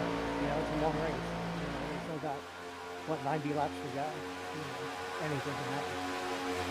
Absolutely, and that's what we've been seeing with these VETS first responders. They do go like long green flag stops. As we see a swap for position there, that may have just been try and keep each other on the gas cycle there, rather than somebody just run out 5 laps early. But these things do tend to go green to checker without any cautions in them. And tonight, yet again, we're starting to see that first round of pit stops, as we've seen in multiple events, kind of separates these guys, gets them in packs. Now we got like 3 packs of 4 running out there, so it's not like nobody's running by themselves. If somebody can start to get a little bit racy, it's definitely going to pull the other guys to them, and we could have a race at the very end. But you never know. Checkered flag hasn't fallen yet. We've seen a lot of crazy stuff happen here at super speedways. That's the truth. You never know. You never know. We've seen some guys get loose and hit that outside wall, and it only takes a moment, a lapse of judgment or something like that. And that car is sideways, and you got a caution out there. It brings everybody back together, and we got another race. Yeah, I mean, you've seen single car incidents, which with TDR we don't throw a cost for single cars, but there was a few single cars which they probably hoping there were 2 cars who get some cautions, but they seem to. The VET League runs good anyway. I mean, a lot of great drivers in this league, and a lot of respect for each other, and they give and take, and like what we want at TDR, strive on that. So the VETS League pretty much runs cautions for almost every race. They have a few instances every now and then, but for the most part they do very well. We still have Norman out front and some recent work. Work's doing a fantastic job. Yeah, Warb is definitely doing a great job tonight. I mean, he's put that car right on that outside pole. They did a great job in qualifying. Stayed up there, stayed out of trouble. Kind of has been running his race. He's been like silent, kind of like Ethan Thompson. Devin Zimmerman really hasn't pushed the issue too much. Just kind of running his race, and he's right up there. I mean, great position, 3rd. So running top 5, especially with the guys that you got on the top. So yeah, Johnston's also. He got a TDR win last week in his last 2 races. On Thursday night, he got one of the first wins in TDR. He's doing really good, running 4th. Doing a very good job. Young Rollins, he's been really strong lately in the radicals and the similar series. And behind the Barney's That's a lot of fun on the radio. He's a comedian, you know. Him and his other guys, they keep it going all night. right. And that's what they do. I mean, and that's part of TDR. And like you said, you pretty much are at the helm right now of TDR with a lot of things that have been going on. As we see it pass now, looks like Ethan Thompson's going to take Sean Warb down to the bottom and get around Devin Zimmerman. That may be a move for fuel savings, I would presume. That those guys can maintain on the same lap. But sure, you know, Warb went underneath of him. That may hurt him just a little bit. I think Sean might have seen an opportunity there and was like, oh, nope, they're just saving fuel. Let me get back in line here. A little communication with you lead for a little bit, and he's going to take the lead and suck some fuel down and let me save my fuel, and that's what they do, is working together. Right, as we see Chuck McDonald, Bradley Hunt, and Andrew Biznett are now within 16 seconds. They were right about 19, 20 seconds behind, so they are starting to form and get together back here. And if they run close together, a lot closer than receiving years, they will definitely pick up to a second a lap. But they got to be on each other's bumpers to do it. They're saying single file, they're not passing. The move as far as Ethan got around Devin, that hurt the front pack. The minute you go too wide, it slows down that front pack. And the truck leading the pack that we're seeing right now, running single file, they will make up time. It doesn't seem like it, but it's a long road to hoe. See, pumping, that's the way to do it right there. There's a little bump draft going on in the back and getting a run, and they keep doing that, they'll catch them. As he's down, I just broke that 14-second barrier. So they are gaining on the leaders, and if they keep swapping the lead like they are, they will catch them. Yep. They just got to get a little bit more organized back here, but they were catching them just a few minutes ago, and they're down within 14 and a half. So it's consistently moving their way to the front for sure on that lead pack. Biznett's got to get back up. He's starting to lose a little bit. The two cars in the back, they're hurting them right now. They got to get a little bit closer to the second place car, Brian. Get under his back bumper, not bump him, just get behind him, and then let Brian do the bumping. That's what they're doing as you see them get lined back. Yep. But no, Jim, it's good to see you up here, and you know, good to hear you up here. And absolutely, it's like a long lost friend. You had the TDR track days over the weekend, came the weather was cooperative for you, you know. But I know you guys had a bunch of fun with go-kart racing and doing some you guys had a ball. Oh yeah, we always have a blast at the track days. And again, I said a pre-race here. If anybody wants to check one out, follow the TDR Facebook page. Go join the TDR group. We do 2 or 3 of them a year, and they're always a ton of fun. They are fun. They're a lot of fun. We went out to Indianapolis last year. Got to meet you and Andy. We had a ball. So much fun. You know. But definitely, in fact, we had a little track days in New Jersey this Saturday night. I went through a local track, and one of our admins was there. And so we had a little track days at this court. And it was fun. It was nice meeting them, nice talking to them. now we got a truck race coming up this Friday for Elizabeth Wisniewski. Yeah. To his Tyler Daniels' sister, which was an unfortunate thing that happened in the TDR family. And we all rallied, and we're all going to be there on McConey Setup Shops. Tommy, can you turn Jim up just a little bit, maybe on your side? I've actually got him maxed out. Okay. Jim will have to do the rest if he wants to be a little louder. We apologize to those out there in YouTube land who can't fully hear Jim, but he's saying some good stuff. He's saying all the right things that we love to hear. You guys both alluded to the charity race that we are running on Friday night, the 16th of this month. That'll be the end of the week for this week.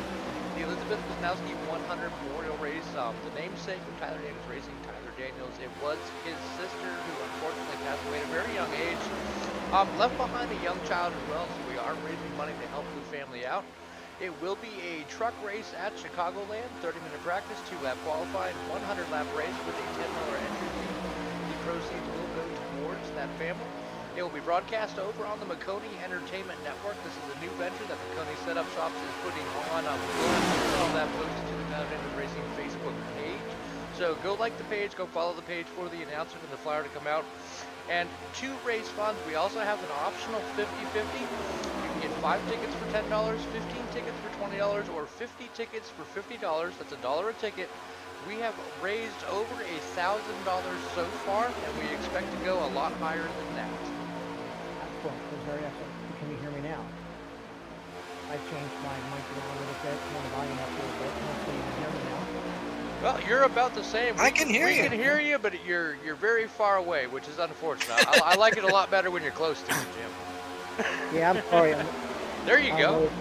What's that? Now you can hear me now? There you go. Yeah, That's it. You got to eat There that you microphone. This is broadcast. You gotta eat it. baby. Yeah, you gotta.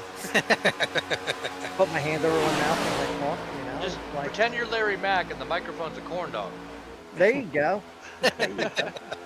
But yeah, I'm really excited about this Friday, and again, the TDR family pulling itself together to help out, you know, especially the Tyler and his sister, and you know, this is what Tyler Daniel Racing's about, you know, is being kind and loving and caring, and when a situation like this happens, you know, we pull together, and you know, we try to be Tyler's cheerleader right now, you know, keep him focused. And racing's the second best medicine anybody can have, you know.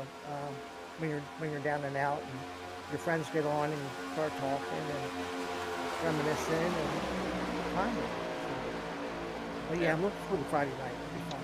Yeah, absolutely. It's going to be a great event. A lot of fun will be had, and it is all for a good cause. Everyone, go like and follow the Title Dangerous Facebook page. We'll have the flyer out with all the info for that event. It's going to be a great thing. Come on out. Even if you're not racing, enter that 50-50. Put a little cash in your pocket. Help out a family that had some unfortunate circumstances. And most importantly, tune into the Maconi Entertainment Networks. They're going to have a link for their Twitch and their YouTube. Tune in. Go support these guys that are out there running for a good cause. Yep. Absolutely, and we, like I said, we're running the trucks this in lieu of the Friday Night Lights series this week. So there's going to be a break for those that are out there listening and racing in the Friday Night Lights series. That's going to be postponed for 1 week so we can honor Elizabeth Wisniewski and the Elizabeth Wisniewski 100 Memorial Race. That's going to take place at 8 p.m. So as always, like, subscribe this channel. We will have links. The Facebook page. Go to Tyler Daniels Facebook page. We'll be able to have all the links there. Stay in touch with all your favorite drivers out there, and we'll get what you need to get where you need to go on Friday night. 50-50 tickets are available, and it's all for a good cause. It's all to help out somebody very young who left behind a young child who really needs all the help that they can get right now. And Tyler's been on a tear lately. He's won quite a bit of races this last week, so I think racing is a good medicine for him. Yeah, I think separate weekends go a long way. You know what I mean? Maybe we're not pushing them as hard as we normally do, and you know, we're giving him a little break here and there, and you know, trying to build his self-esteem back up again. And he's doing really well though. He's you know, he has his moment. Whoa, we got somebody going down. Brian Boyd just went down. Yeah, Brian or Tanner Lee. That's Tanner Lee just went Tanner? down the back. Yeah, that's Tanner Lee. Okay. He got a little bit loose coming out of turn number 4. I'm not so sure because they're coming up on 63, so they're coming up on the second round of pit stops here. And Chuck McDonald, Brad Hunt, and Andrew Bisnett have now pulled to within 6 seconds of the leader, so they are gaining on those that top stuff. And Tanner Lee had a little bit of an issue. He's 3 laps down now. Arnie Sigmund had some issues, and he was the first one that is out of the race. So he's the first one officially retired. So now we got 13 cars on track. And Sharon says, "Hi, Jim." She is like your biggest fan. Yeah, she's my best fan. And she's up now in New Jersey, so I'm going to see if she can come down, or maybe Jeremy can get on the race and be part of that, helping Jeremy spot or whatever. You Well, know. she ought to come down to Jersey on a Monday. We could have her up here in the booth. Yeah. There you go. Yeah. Yes, I mean, she really does enjoy watching the VETS League, and you know, she loves TDR, and you know, she was a part of it, and as far as a fan, and yeah, she's our like #1 fan in TDR, you know. Well, And, more than a fan, when you're that much of a fan, you become family. Yeah, yep, she is family. you know, no question. Well, she is family with me and Jay, no question. But You know what I mean. TDR family, yeah, absolutely, yeah. But it's good Now to we got to have. get her in Jim's Oh, we rig. got a There is yellow a flag. caution on the field. We Caution got a is on the yellow field at flag. lap 60. We got a car. Oh no, that was just the light. I thought we had a car that was turned down the back stretch, but that was just a car. Not sure where or what happened there because I was watching the Andrew Biznett pack. Nothing happened in that pack. No, I just Oh, jumped that's- back where to that the came from? previous maybe incident because that here. got a little scratch on his knee or something. You know, that happens every now and then. You know, you hit Right, the so- wrong button, you know. Andrew went to hit 2 tires and ended up hitting the yellow button. So, Absolutely, yeah. Yeah. I don't oh, remember. Andrew Spears is on pit road, so that may or something may have happened with Andrew Spears. I remember somebody that had a yellow button, and I was just gonna say, I don't remember what race it was or when it happened, but I hit the yellow it button was by mistake. Talladega. It was Talladega, and the guy that was winning only had enough fuel to make it to the end, and you kind of like ruined his night. But yeah, that was fun. But Tommy's not allowed to be admins anymore. You know, Nope. he could do all the advertising and all that, but we took away his privileges of a yellow button. I am now the queen of TDR. I exist, but I have no real power. You got power, all right. He got power, just not the kind of, the overall power. But I'm no, not this al- is I'm really not going to allowed to shake have a things yellow up tonight. So who's eligible for the lucky dog here? Not Brian Boyd. This is the first Brian yellow flag, Boyd, yeah. Right. and he would have been the lucky dog in this scenario, Okay. but unfortunately he will have to forgo this one due to that penalty for unsportsmanlike conduct Right. he had 2 weeks ago. But he can get a wave around here though if he stays out, if everybody pits. But I mean, it's only going to help him for a little bit if he goes a wave around and hopefully for another caution, and he'll earn it back that way. Getting back on the lead lap, but they're late in the run. I think it's 56 laps in, so he can run 14 laps. So he's going to stay out now, which he's a lap down. Which now he'll make a decision whether he'll pit or not. If he does not pit, he'll get he's eligible for a wave around. Not lucky dog. We're going around the back of the field. Well, So, and That's a big gamble, though, especially the way that Well- these guys run. I mean, I would take the gamble. Run in the lead pack with them then. Or do you come in for 4 tires and run and hope for another caution? You Well, know? while we're under this yellow, gentlemen, I'm going to go run down to the hot dog stand. We're going to set the cameras on autopilot and see how they do versus me. You got that. Get me a hot dog with sauerkraut and mustard. Ooh, that's a good choice. I'm good. I still got a whole long way to go. I can't be affording no hot dog right now. Thank you. I want some more of those lemon pepper wings, boy. Oh, the lemon pepper wings. Yeah, you can grab them. They might be good for after party. Go pucker you up. They won't pucker you up like running in Talladega. No, not at all. So looking at So who was eligible for, who got the lucky dog, Jay? right now, I think it might have been Robert Cochran. Okay. May have got the lucky dog. It's showing Brian Boyd. He was 2 laps down. Now he's running a minute 54 behind. So we shall Yeah. see where that winds up going. And I wasn't able to cycle back and find the incident, but I do believe that yellow was caused by Andrew Spears, who we saw on pit road shortly after the light started flashing. Yeah, and I think that's something had to have happened where 2 cars maybe got together. They just threw the caution, but. So Well- see Ethan Thompson now coming back down pit road. It looks like he was already in. Well, he may have had a error on pit road, maybe speeding, where he had to come back in and serve his penalty. And I mean, that does happen, you know. Oh, and we see it a lot in this league. Even though these drivers are some of the best on the iRacing service, on pit road, it's one of those things guys don't practice like you do in real life. Even though it's a virtual racing simulator or whatever, you really do need to practice that pit strategy, getting in, getting out, especially at these super speedways where it's so hard to get woed up and not get busted for speeding. Yeah, I consider it a racing sim. You know, everybody says, is it a game or is it a sim racing? And I take it as a sim racing, you know.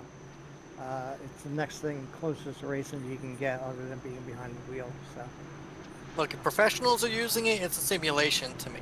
Yep. So, I'm very much of the same philosophy. I take it seriously when I'm on the track. I give everyone as much respect as I can. You know, even Oh, after yeah. that checkered flag drops, I don't mess around. I pull off on the pit road and get out of my car. Yeah, I mean, every now and then we'll get involved with the demo debris after the race, but Well, if you know me, everybody's cool but with it, we can yeah, do that. yeah, it's the guys with the 4 spike back wheels that have the expensive wheels. They can break thumbs and break wrists from the steering wheel bouncing back. So you got to be careful on doing it. They got to be know that you're coming so you can let go of the wheel. If not, they'll damage the thumb. That oh happened yeah. to Yep. Ryan Shelton. The equipment can get damaged that way as well. A lot of people don't realize that Yeah, some of the higher end equipment can be damaged by some of those hard impacts that shouldn't occur in a simulation. correct, correct. Yep. Throw that servo all off, and next thing you know, you're replacing the equipment, and your steering wheel won't work Yep, until you get it replaced. I've got a Must not have pitted, G27 with a broken encoder disc. right? But then you have a nice thrust pressure wheel and pedals, right? Well, Uh, the pedals have actually gone south. oh no. The wheel still works. Jay turned me on to a little cable. I can now connect my G27 pedals to my Thrustmaster wheel, and I think I've got enough duct tape to get the car together. There we go. That's what we got to do. It looks like Ethan stayed out. It looks like he did not go down pit road. So I don't know what that was about. Yeah, unless he was keeping it, I don't know. Maybe he was getting. I'm not sure why he kept it on the apron there, but he kept it on the apron. Now he's back out. Brian Boyd did Wait, pit, did he so yeah, he did come in and pit. So he got his pit. So he is now eligible for the lucky dog. But they're caught back up now. So this should be very interesting as they're coming back down to the green flag this time around. And we got the field line back up. coming up with halfway in 2 laps? Yeah. Yes, sir. So about halfway, we got the yellow throne on the field. That's going to bunch everybody back together. Looks like I think they not extended- going green this time by. No, Not going I think green. they Looks like they extended the extended it. caution to let everybody get tightened up here before they go green again. All right, so we got about a minute and a half before they start to go back again, as we see Tanner Lee now getting around the outside, so he's going to get one of his laps back. Yeah. So now he is 1 lap down with Brian Boyd. So now you got the Mission 22 drivers who you have teammates now working together. Bradley Hunt is also a Mission 22 driver. So if Brian Boyd, Bradley Hunt, and Tanner Lee can get together, at least they have 3 that they can work with if something should happen where they lose this draft early on. Yeah, well, we got another minute under yellow. I'd like to give a quick shout out to Blair Patterson as well. He was involved with the track days. He was the car we went down to go see. Unfortunately, his race got rained out, which is how we got to partake in all the other festivities like the NASCAR Hall of Fame. Go check him out, Blair Patterson Racing on Facebook. He is a streamer. He is actually the TBR Supporter of the Year 2 years in a row now in the TBR Awards. And while we were at track days, he did say he's going for 3 in a row this year. There we go. He's got some competition out there, though. I mean, David Trumley does streaming, and Ethan Thompson is streaming now. So he's got a little competition.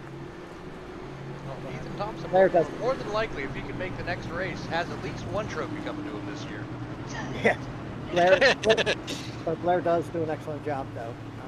You know, when he races with us, he's very respectful and gives us plenty of room, and he's been dominating the Thursday night series with the Radicals and the Indy cars. Yeah, the Radicals are fun. The Radicals are fun. We're they running are. 4 tracks now. Something a little different. Yeah, it is different. You know, in fact, we got a couple more races to go, and then we decide what we're going to do on Thursday nights. We'll stay with the Radicals and stay with the little short track racing. Or I bought the E car, the Porsche R. Yeah. Very That's a fun interesting. series. That's a very interesting car to drive. It's very quiet. It whistles. It sounds like a fire engine. It's Yeah, fast. I saw It's fast. I saw Andrew Biznett took it around Watkins Glen, and he was doing some laps at the Nuremberg when I last left him. But apparently that car's got to be pretty hot. Yeah, it is a lot. And I drove Chicago, the road course. Chicago Speedway, the road course now. Is it Chicago? Yeah. That one. Chicago yeah. Road Course? Yeah. Yeah, so I drove out today, earlier today. It was fun. As we got them lined back up in the Undergarco restart zone, and we are back under green. Next lap will be halfway, lap 69 of 140, as we see Ethan Thompson on that bottom side, Devin Zimmerman on the top side, Sean Warab now lining up, trying to get lined up with Ethan Thompson, and we got Brad Youngman on the outside, got a little bit more help, looked a little more organized on that top line, and the top line was the predominant line during the beginning of the race. You got Christopher Rawlings, who really knows how to push, and he may push Brad Youngman with Devin Zimmerman and try and get up there and at least be closer to the front than he was the first few laps ago. And Andrew Bisnet is now back up front. Looks like Chuck McDonald is on that bottom side behind Sean Warab as they go halfway this time by, coming out at 3, and it's the typical 2 wide going down through the turn. Ethan Thompson looks like he may have enough steam back to the line, as Devin Zimmerman, that top line just doesn't look organized right now. Those guys are just spread out. Ethan jumps back. Somewhere to go. He was looking for some help, and he got hung out there by Ethan Thompson. That's not really a place you're going to be. So he was just hanging out there, got up there, pushed Ethan Thompson up front, and Ethan Thompson just dropped him like a hot potato and went outside and picked up Zimmerman in that top line, which seemed to be the predominant line, and it looks like that's where he's going to run. And back to the front as Thompson and Zimmerman and Warab now, as we're still looking at 2 and 3 wide. Nobody really getting away from each other, but we're still early on, so hopefully halfway done this time. Still got 70 laps to go, so a lot of racing left. It just dawned on me with that caution coming out and going green halfway through the race, that may have been a competition yellow we didn't get in our pre-race notes. No, I don't believe they have any competition going. At least I don't know. I wasn't aware of it. Yeah, I didn't get anything in the pre-race notes. That may have been something they decided during the drivers' meeting, maybe because of the length of the race. We know we had that one incident with the 68 on pit road. I don't know. We'll have to ask somebody about that. Well, things get sorted out here. I mean, we did get. Look at Brian Boyd coming up on the inside. Looks like he's got help there with. He's got help. He's going to earn his lead back by himself. That's a long way to go to get around these guys and then back around another 2.66 miles. He's going to try, though. Absolutely. A little help with Robert Cochran. Cochran's helping him. Yeah, Cochran is definitely. Chuck McDonald and Andrew Bisnet and those guys that were running in that pack earlier have now found each other on the bottom line and battling where they were trying to get back to before. And look, there you go. Luke Is on the Desjardins. lead lap the hard way. He got He's his in last lap place, back but well. he's on the lead lap. Right, and if something should happen now, Tanner Luke is recipient of the lucky dog if something should happen now. And they are trying to make something happen as they go 3 wide now. Down in turn number 3 as Chuck McDonald now gets shuffled to the middle. I just can't believe Brian Boyd hung out Cochran. He hung him out to dry. He went up and jumped in front of Ethan, and Cochran, who pushed him up front, got him there, and hung him out to dry. Yeah, Cochran, he's a great, and they worked together, and he helped him get around and maintain that 1 lap down, and yeah, that's kind of that wasn't a very sportsmanlike thing to do for his part, but hopefully Robert Cochran can catch that outside line, fall behind Chuck, and work with Chuck back around to his front there. But yeah, that was an unfortunate series of events that took place. But like I said, I mean, on the very last lap, who has friends out there, right? Put that in the memory bank. Next time Brian might need help, will Cochran follow next time? Just put that in the memory bank. Absolutely. And Terry Litt was wondering, maybe Jim or Tommy, you're going to explain this. What is the lucky dog? So. Lucky dog, way back when, a few years ago, when before they came out with Lucky Dog, you used to have to race back to the line to get a lap back, and then the caution when you would go around and catch up and tail on the line. But Dale Jarrett broke down on, I forget what track it was, and he was sideways across the track, and for safety concerns, they stopped racing back to the line before that incident. So it makes the lap down, makes him eligible under caution to get a free waiver around. So With the wave around, before NASCAR, you always had to race your way back and pass the leader to get your lap back and the caution to come out. But now with not racing back the line, if you are the car a lap down, the first one in line a lap down, when the yellow comes out, you do get a wave around, which you have a free ride to get to the back of the car. But that was done for safety reasons, because guys were getting very aggressive racing back and causing possible incidents or injury to themselves or another driver. So, and NASCAR when the safety issues really became apparent, they decided that in the best interest they would be fair to one driver to be eligible. There you go. So that explains the lucky dog rule and why it's in effect. Good job, Jim. Jim is our not only is he one of our top admins, he is also our, what is it, race and analyst, I guess? Have you applied for a job at the NASCAR Hall And of Fame? historian, so. I'll tell you, I wasn't very impressed with the Hall of Fame. I think if you're an avid NASCAR fan, there's not a lot there that you don't already know. But I was really impressed with the staff, the level of knowledge they had. They were NASCAR historians. You could ask them anything, and they would tell you the answer. Oh yeah, yep. Yeah, I mean, Jay, Sharon, and I, we used to go to Dover before. They had wooden grandstands about 10, 15 rows high. You'd go the day of and get your tickets, and they're only like $12 for the day. We used to kind of go down and we would walk the track and meet the drivers. At one time, we met Ty Scott, who was one of our favorite guys who ran dirt track. He moved up in the NASCAR, and we ran in the Harry Hyde at the time, and he took us back to the garage area, and we was put right across in the garage area with Richard Petty, and we were back in the garage area at that time, and we thought we were king of the hill, you know. And Harry said, "Well, follow me." We went right on back. You can't do that now; they won't let me. Can't do nothing now. No, you can't. You can't go around the track anymore. We used to, after the race, we used to walk the monster mile, and hung out until the last car left the parking lot. My dad would leave because he didn't want traffic, so we didn't have to be the last car to leave. As we can see, Karma has paid back Robert Cochran and Chuck McDonald. So Robert Cochran now takes over at lap 74 and leads these guys around, and he's underneath Brian Boyd. Yeah, pardon me, gentlemen. I choked on the excitement. That was sweet, sweet telling revenge you. right there. Brian Boyd now a lap down again. Yep. And that comes on the back of Chuck McDonald. So, yeah, I mean, your friends out there, he got you to the front, but you don't hang him out there just to hang out at the top. Well, and if you remember early on, Chuck McDonald dropped all the way back to Brian Boyd, and I alluded that maybe Chuck McDonald was just being a friend, saying, "Hey, buddy, tough circumstances, I'm here for you." And look at them now running the inside line, still staying very tight.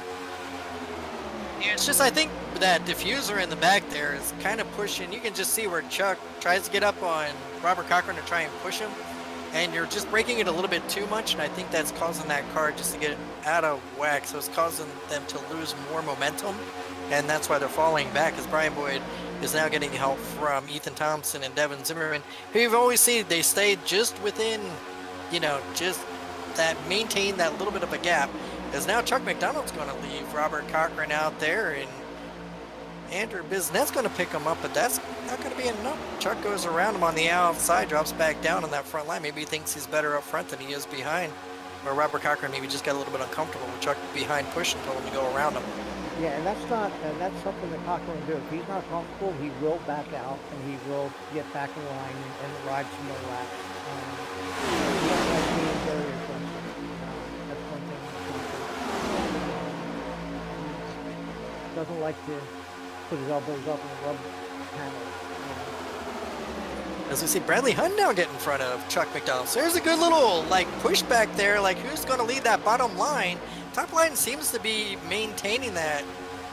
They're really not fighting anywhere. There's guys, the top 5 or 6 have been together since the very drop of the green flag. They came in, pitted together, and now they're kind of just hanging out there. Brad Youngman, Christopher Rawlings, Devin Zimmerman, Ethan Thompson, and as we see, Andrew Spears, who he had a little bit of trouble right now.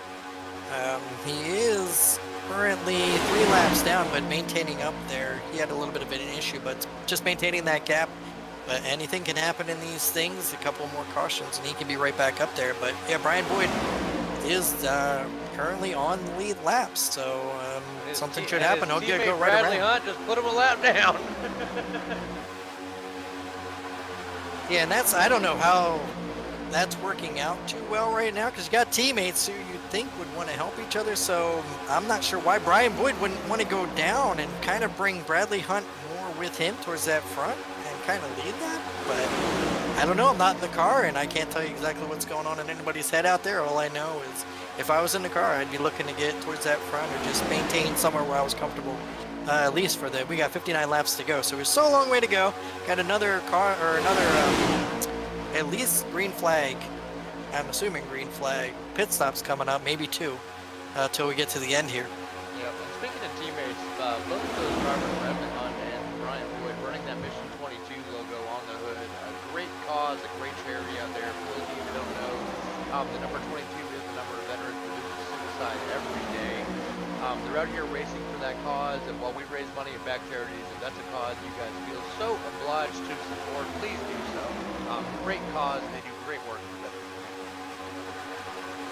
Absolutely, and you know, like I said, they have teammates out there, but as in anything, I mean, this is racing, and you have to put yourself in the best position that you feel possible. As we see Devin Zimmerman yet again blink out as he's running in that 6th position at the present moment. That's just been an issue that's been plaguing everybody, as saw Christopher Rollins, but now Chuck McDonald's going to go down underneath. Bradley Hunt force him up to the side. Oh, that was a little bit close going down the backstretch. That could have been a big one. That could have been another caution right there, but good heads-up racing. Good heads-up racing there by Andrew Spears and those guys, and Bradley Hunt to get in that upper topside lane. That could have been disastrous. Looks like Cochran got rid of the butterflies. He's come back up inside now and going to make the way to the front with what following Chuck again. They seem to be very successful together. Despite what you're seeing on the track, you'll have to look at the scoreboard to recognize Ethan Thompson is our race leader. Bradley Hunt, or Brian Boyd, last car on the lead lap, but first car on the track right now. That's awesome. I'm glad to see Brian did make up the lap, and he's running on the lead lap. It was a very hard penalty that he had. It's unfortunate that we had to do it, and we felt really bad about it, but we just have to keep controlling who we are, and everybody's accountable. And unfortunately, that's part of it. We say something that we don't like to say, or do something we don't like to do, and we have our own little rules. It's like NASCAR has their rules, but we have our rules too. Yep. I think everybody on the admin team has served some sort of penalty for doing something we shouldn't have done. Oh, yeah. It's part of racing, there's a lot of emotion involved, a lot of heated conversations can occur. Absolutely. But it's all about owning it, apologizing for it, knowing you did wrong, and taking responsibility for your actions, getting out there and overcoming the adversity that comes with the penalty. But nothing's better than, like a couple of new guys came on and joined the league, and hear them talking about our league, how well it is, and love running with this, and it's a lot of fun, and, the stress level there is, and if you put it on yourself, the stress, but we have a good time, we laugh, and they're trying to be serious, and we have fun, and it's all great. I mean, You laugh? Because I usually cry. No. I don't finish well enough to have a good time. Right now, Bradley Hunt has resumed and brought that Mission 22 up to the top spot yet again. And Andrew Spears has a little bit of... Zimmerman dropped down below Hunt now. So he was on the outside, he just moved out. No, that was Chuck McDonald and then Robert Cochran, Andrew Bisnet. So Devin Zimmerman and Ethan Thompson have been just riding together. Thompson's really just trying to push Boyd and trying to maintain that top line for him going. The 68 car, that is Andrew Spears. Okay. So he's one of the new guys. Okay. We're scoring him as the number 3. When he got in there for race registration, they said, "What's your number?" He picked his favorite driver, not the number on his car. Oh, okay. Got it. I So- said, look for his name, I can't find him. I'm like, who is that guy? Yeah, he's actually being scored as the number 3, Andrew Spears, but he's running the 68. And that bottom line really got a huge run as Ethan Thompson and Devin Zimmerman kind of got out of whack there, and now that bottom line is really pulled up as you got a See, Andrew, good that's 3 or 4 cars the got to go. second spot in that top line after that little shake-up. Yeah, and I think they're really going to hold them back because there is a big shake-up back there in between Ethan Thompson, Devin Zimmerman. Talking 54 laps to go, so there's still a lot of racing to go. But man, it's great to see Bradley Hunt up there, Chuck McDonald, Robert Cochran, who led a couple of laps. I mean, good to see some other guys up there. We normally, when we're talking about these things, it's either Ryan Shelton, Ethan Thompson, or Devin Zimmerman. Yeah. Sometimes Boyd and Biznett, but it's good to see some other guys out there leading Even this thing. Andrew Spears, newcomer to the league, had some issues early on, 3 laps down, but still showing that he can come out and run with these guys. I can't wait to see what he's got in season 7. Luke is in the 4th spot, 2 laps down. And, you know, there is a couple of spoilers in there. They're running a couple laps down, but hey, they're fast enough to keep everybody going, and why not? You know. That's just it. I mean, nobody really has a car ooh, somebody gets really high. I'm not sure if they tapped that outside. What was that? Chuck McDonald looked like. Chuck McDonald, yeah, really, man, went 3 wide. It looked like he just may have stayed off of that wall. We'll go on the stripe on we'll call it the Talladega stripe. Talladega stripe, yeah. But man, that was in Alabama. They call that the Rammer Jammer. Yeah. Close your eyes. Right as we see now, like you said, number 3's Real got his lap back the hard way. So Luke got a lap back. yeah, so I mean, you're looking at 3 of the top guys that are a couple laps down now, right up front in front of these packs. So something should happen. Definitely get a couple of laps back. Brian Boyd goes 1 lap down, but he would be the first one in a lucky dog position. Right now, something should happen, and they're getting really racy with 52 laps to go. Were you expecting to see this, maybe Tommy or Jim, this racing this late? Not yet. Well, it's Dega. I mean, anything can happen, but it's nice to see they're racing, not staying in line and running single file and waiting, running down laps. These guys are racing hard, you know. They're doing a good job. They will. They one more stop, I believe they'll make it. One more stop will make it. That's Robert Cochran's lead. Yeah. Right. It is crazy. I mean, these guys are racing like it's the last lap. I mean, I expected them to be racing like 2x2, but we've been seeing 3. We've been seeing guys be pushed down, maybe a little bit too close. That side draft, I know that side draft did have an effect. I'm not sure since the update. I have not been in the next gen car since the update has taken place, so I'm not sure how prominent that side draft is now. Whether Chuck McDonald was just trying to take some of that side draft off of the momentum, but it did work because you got quite a distance now in between Robert Cochran all the way back to Ethan Thompson in 4th. I mean, that's about the biggest gap that we've seen those leaders get away from each other outside of, you know, the first maybe 10 laps. As Brad Youngman gets a good run, and I mean, look at that, those top 4 now. Yeah, Brad Youngman's in the hot seat here. It's his lanes to control. He's up to push the front 3 out and making a front 4 with Bradley Hunt just behind him. Yeah, that's you got Robert Cochran, then you got right behind him Brian Boyd, and behind him is Andrew Spears. Those 2 are lap down, and then you got Youngman, who was actually 2nd, 4th in line, and then 5th would be which is actually 3rd in line would be Bradley Hunt, and then you got Chuck McDonald, Andrew Biznett, and Rawlings. But yeah, a lot of the guys are fighting just to stay from going another lap down in front of all these, and they're doing a really good job as Cochran looks really strong out there, just leading them, and Brian Boyd's really helping them, considering he left them hanging out to dry. Do you think Cochran's going to repay that favor when Chuck gets up there with Andrew Biznett? Of course not. Would you? I don't know. At this point, yeah. It's hard to say. The Canadians are a lot nicer than the Americans. No offense, listening audience. Now, you know what? I don't think so. I think the Canadians, they race hard. They really do. Chuck is one of the hardest guys to get around. He does race you. He races you hard and he races you clean. Yeah. If you get around him, you know, he does race you hard for sure, but he will help you out too, and he'll let you go by if he's holding you up. But, Well, a little bit of help. We got Brian Boyd with adversity, as well as Andrew Spear, both of them laps down. Chuck McDonald, a little bit of help. We're going to be coming up to Robert Cochran here very shortly. As we see Cochran jump up to the top line, and Brian Boyd gets a nice run down that back stretch. But as that top line has more momentum, they are more organized.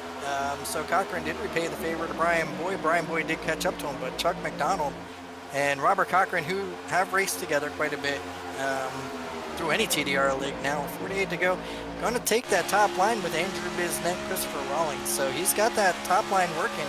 As we see now, Chuck McDonald's going to try and get that run on.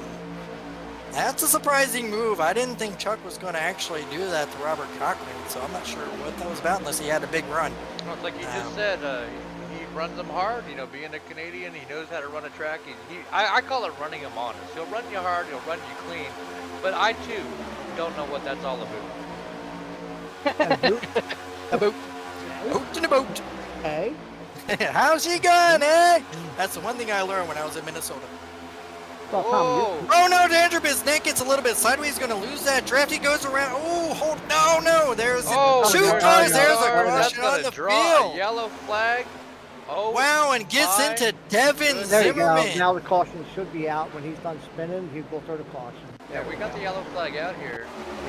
But oh man, Devin Zimmerman. So- But you know what? Nobody gets the waiver around.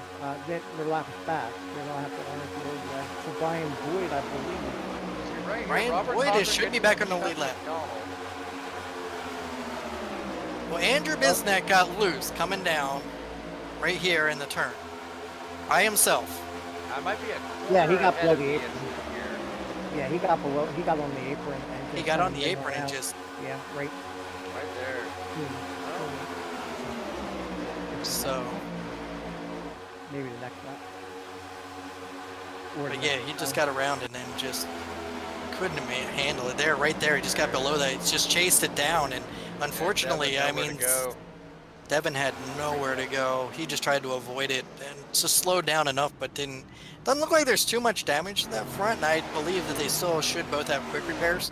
So it shouldn't be like a no harm, no foul. Just go down, get your quick repair, But you set know up, what? and then back at the end. Just caution though, they will have to pit again. With 46 laps to go, that you're running 42 laps maybe. It's going to be interesting to see if they can stretch it to 46 laps. That'll make Chuck McDonald your leader coming into the yellow. Yeah. We'll see who got the lucky dog there. I'm Brian not Boyd sure. would be eligible. Okay, well, they're last pitted about 29 laps ago, so they're just about 6 laps short, so they would have to pit anyway. Coming up soon. So with 29 laps on the in between their pit stops, they last pitted on lap 35, 36, so 7 laps out. So you might as well just go on and get what you need to get at the present moment. I'm gonna set these cameras on autopilot again. I'm gonna go ahead and see if they got my wings ready down at the hot dog stand. All right, go ahead and see if they got your wings ready. I ordered the lemon. Don't forget pepper. Jim's hot dog. Don't forget That's Jim's right. hot dog. He did ask for the rest or relish and mustard. Well, I got him one the first time, but I ate it on the way back. Yeah. This time, Tim. I got you. This time. Promises. You know this appetite is amazing. Chuck McDonald gains the top spot. Robert Cochran comes out second. So Chuck stays out front. And it looks like Spears stayed in front of the leaders. But he'll fall back because Chuck, you didn't get around Chuck. So he'll go to the He's back. also got a couple laps to gain due to the incident he had early on. So it's going to be a little bit of work for him. He might be trying to get one back here real quick. But Brian Boyd is on the lead lap. He was a lucky dog recipient of during all of that. So Brian Boyd has managed to work his way back to on the lead lap, and he was fighting for the lead earlier. So And I do believe those were the first incidents for Bisnet and Zimmerman, so they should be able to get their quick repairs and come back out on the lead lap. yeah, they should be. Like I said, no harm, no foul there. Now they just got to be very careful because now you're getting down to the nitty gritty. 45 laps to go. Everybody just pitted. So right now, unless they they're going to be short. They're going to have to take another pit stop from here on out. I don't think they can stretch it out. What do you think, Jim? No, they will not be able to make it. You may have like the backfield may come in and top off, but to run 45 laps flat out, I don't believe they can go the distance. What if they run 3 of those laps half throttle? Could everyone agree to do that? I don't. Nobody's honestly right now. Nobody's agreeing to do anything. You saw That's that race right. perform, so. But right now, if I was in the back, now normally this is where Chuck would play his part. Now he's leading now, but normally Chuck would make that call. He'll come in and he'll top off when they're ready to go back to green. But now that he's leading, I don't know if he'll jump down pit road with 1 lap to go and just top off. But then it's going to be close to go 46 or 45 laps when they go back to green. 44.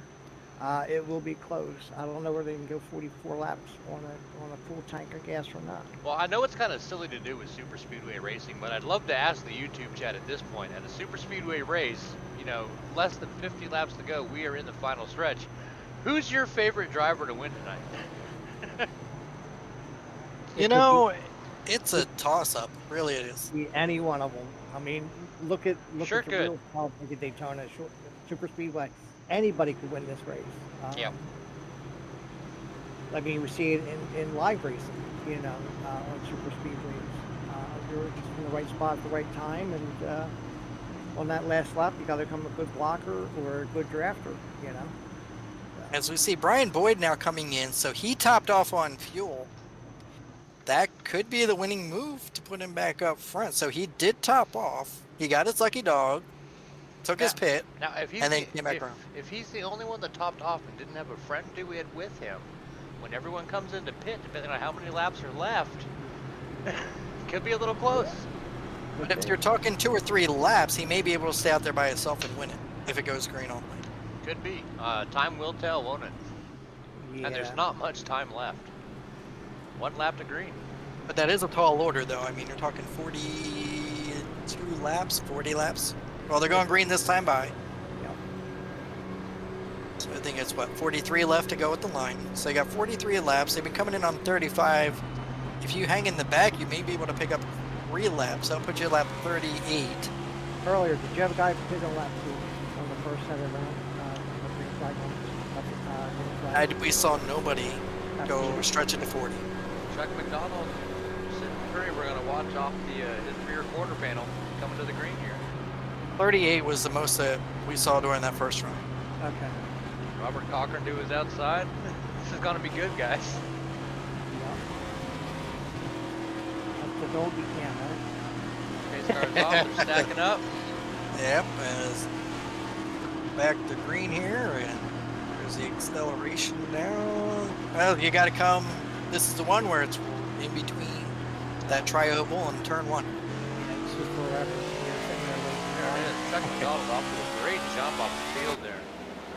But that could hurt him because if the rest of these guys get lined up, I mean, you Hang him do out. not want to get, yeah, they're going to hang him out in a hurry. Yeah, you don't want to get that far ahead. Looks like everybody really spaced out there on the restart. I'm not sure what happened there because we normally never see where they're that spaced out on a restart. May have been some confusion. Maybe they were expecting an extension for some reason, but either way, we're under green. Chuck McDonald down in front. Robert Cochran coming up quick behind with 2 cars, 2 wide right behind him.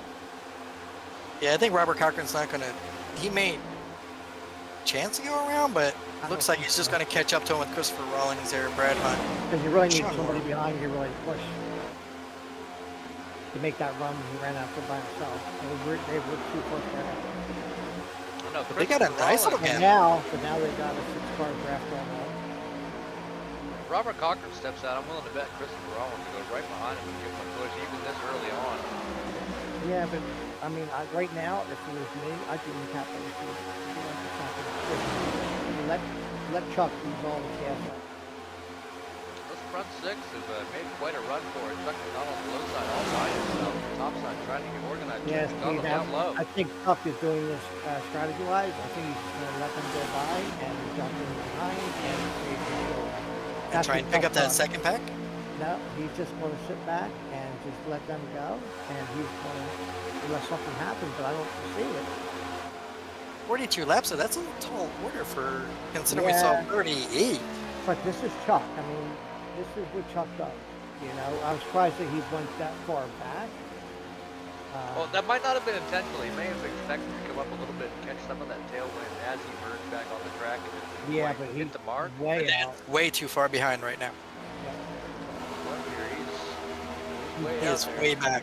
He is way back now. He's at 6.5, almost 7 seconds. So it's the only person that would actually be help to him would be Brian Boyd, and Brian Boyd is not giving up that position.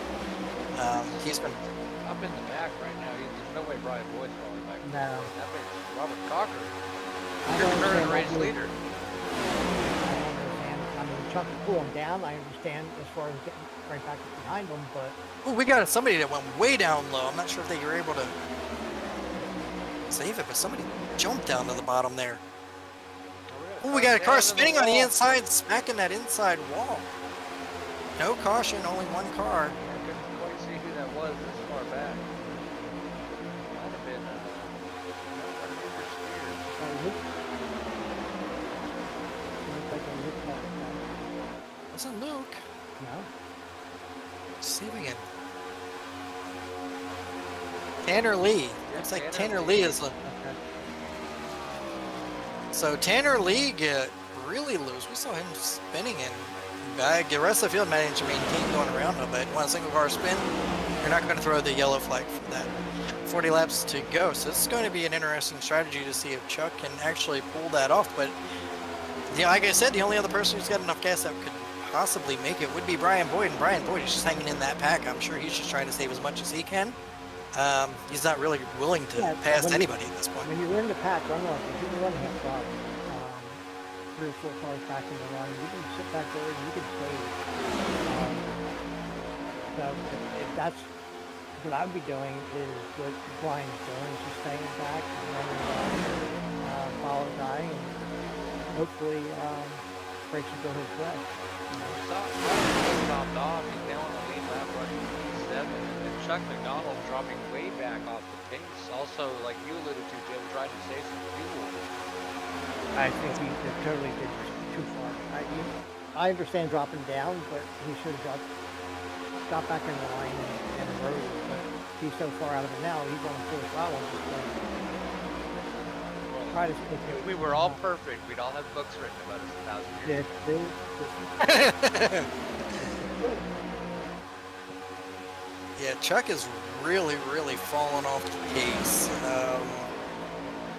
He's either clutching, trying to save as much fuel as he can to try and make it to the end, but I'm not sure about that strategy. We got 38. See if we hear some clutching. About 8,000 RPM in fourth gear here. There's 5 gears in the car, so running fourth, I don't see him saving any gas in fourth gear. You'd have to be in fifth and let those RPMs go down a little bit. I wonder if he might have some damage here and is not able to get it up there. You see him redlining there in fourth gear and not quite getting the 9,000. maybe he forgot the 5 gears. Maybe he forgot the 5 gears. Right, he thinks he's back in the Gen 6 car. Well, we'll see what happens with Chuck McDonald as the laps wind down. 37 to go. Robert Cochran still the leader, and a guy behind him who knows how to push. We got about 36 laps to figure out if he knows how to pass.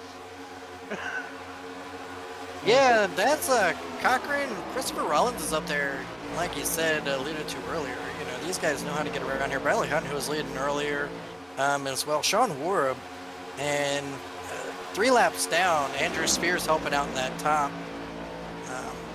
group there. But they're starting to get a little bit of a separation in between Robert Cochran and Christopher Rawlings, and then you got back to Bradley Hunt with Sean Warab and Andrew Spears coming, and then that second pack looks a little more organized. And they will be gaining if they remain organized. Brian Boyd going to the inside to split the second pack, 2 wide, 3 back.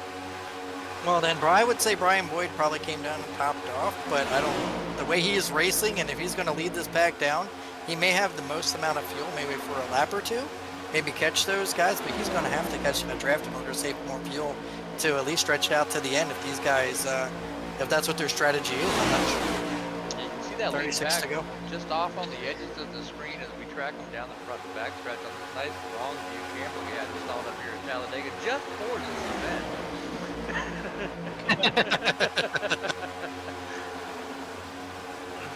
pack, if they can stay organized, they can catch those leaders. They've got more cars. They have the power, so to speak. And Brian's been fast. I mean, he's definitely he's been fast all day. I mean, coming back to 2 laps down. He can show he can run up front. Last car on the lead lap for sure. I know in the official races and the super speedways, he loves super speedway racing. He's definitely leading the a bunch of heavy hitters in that second pack with Andrew Bisnet, Devin Zimmerman, Ethan Thompson. There's a lot of Brad Youngman. I mean, that's a heavy hitting pack right there. Yeah, and outside of the big names, they do have a 1-car advantage. It's a pack of 6 chasing a pack of 5, and they're looks like they may be making some gains here.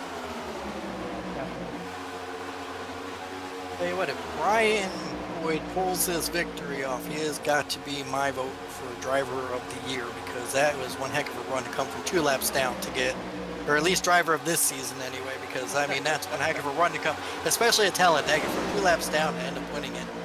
That's a feat that's hardly uncalled for. Now they caught that front pack, so let's see what they do. As they love that top side earlier, Brian's going to jump down low underneath and take Ethan Thompson in a spot that they're not really comfortable running at the present moment, that I've seen last run. But he's got Devin Zimmerman, Andrew Bisnet, Brad Youngman on that bottom. So, I mean, they're running their way, and there you go, right to the front. So, I mean, Brian Boyd brings it to the front. Keep in mind that Brian Boyd also had that one penalty where he did not get eligible for the lucky dog in the first caution. So a lot of adversity to overcome. This is the quintessential underdog story. Absolutely. And I don't encourage anybody to get penalties, but if he can pull this off, job well done. No doubt. He's certainly showing his caliber right now. Oh, yeah. The question is, how wide will he make the car? That's the question. Well, you got 33 to go. Now that you're separated yourself, and he no longer has to push as hard as he did earlier to get on that lead lap. Now he's probably relaxing a little bit more. He's got guys that he's comfortable with and knows that they can run these super speedways with him, pushing him, and they got quite a big gap right now to that second pack that they got around earlier that was being led. So we shall see, and they're probably just logging laps at the present moment. And for those of you just tuning in or haven't watched all season, Brian Boyd actually discovered the TDR Veterans League through a broadcast in season 5 and said he was going to come race season 6. Been a long, hard battle. He hasn't won the race yet, but this race, if he's able to pull this off, just overcoming the adversity, finally bringing home that W. I mean, there's so much backstory behind that 78 right now. It's unbelievable. Yeah. And as much as, he had to overcome adversity as well, he has done a lot for TDR since he's come aboard, and he's been a great asset to the TDR family.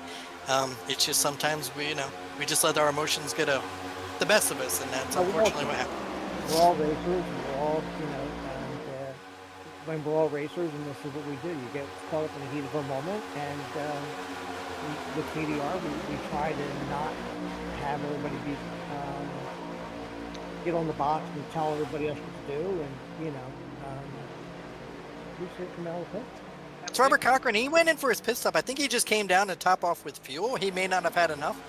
So now if he can get back out there, maybe catch a caution, he'll be right back up there. A little racy in the back of this back here. Maybe we'll catch up with Chuck. They're three wide for first loser.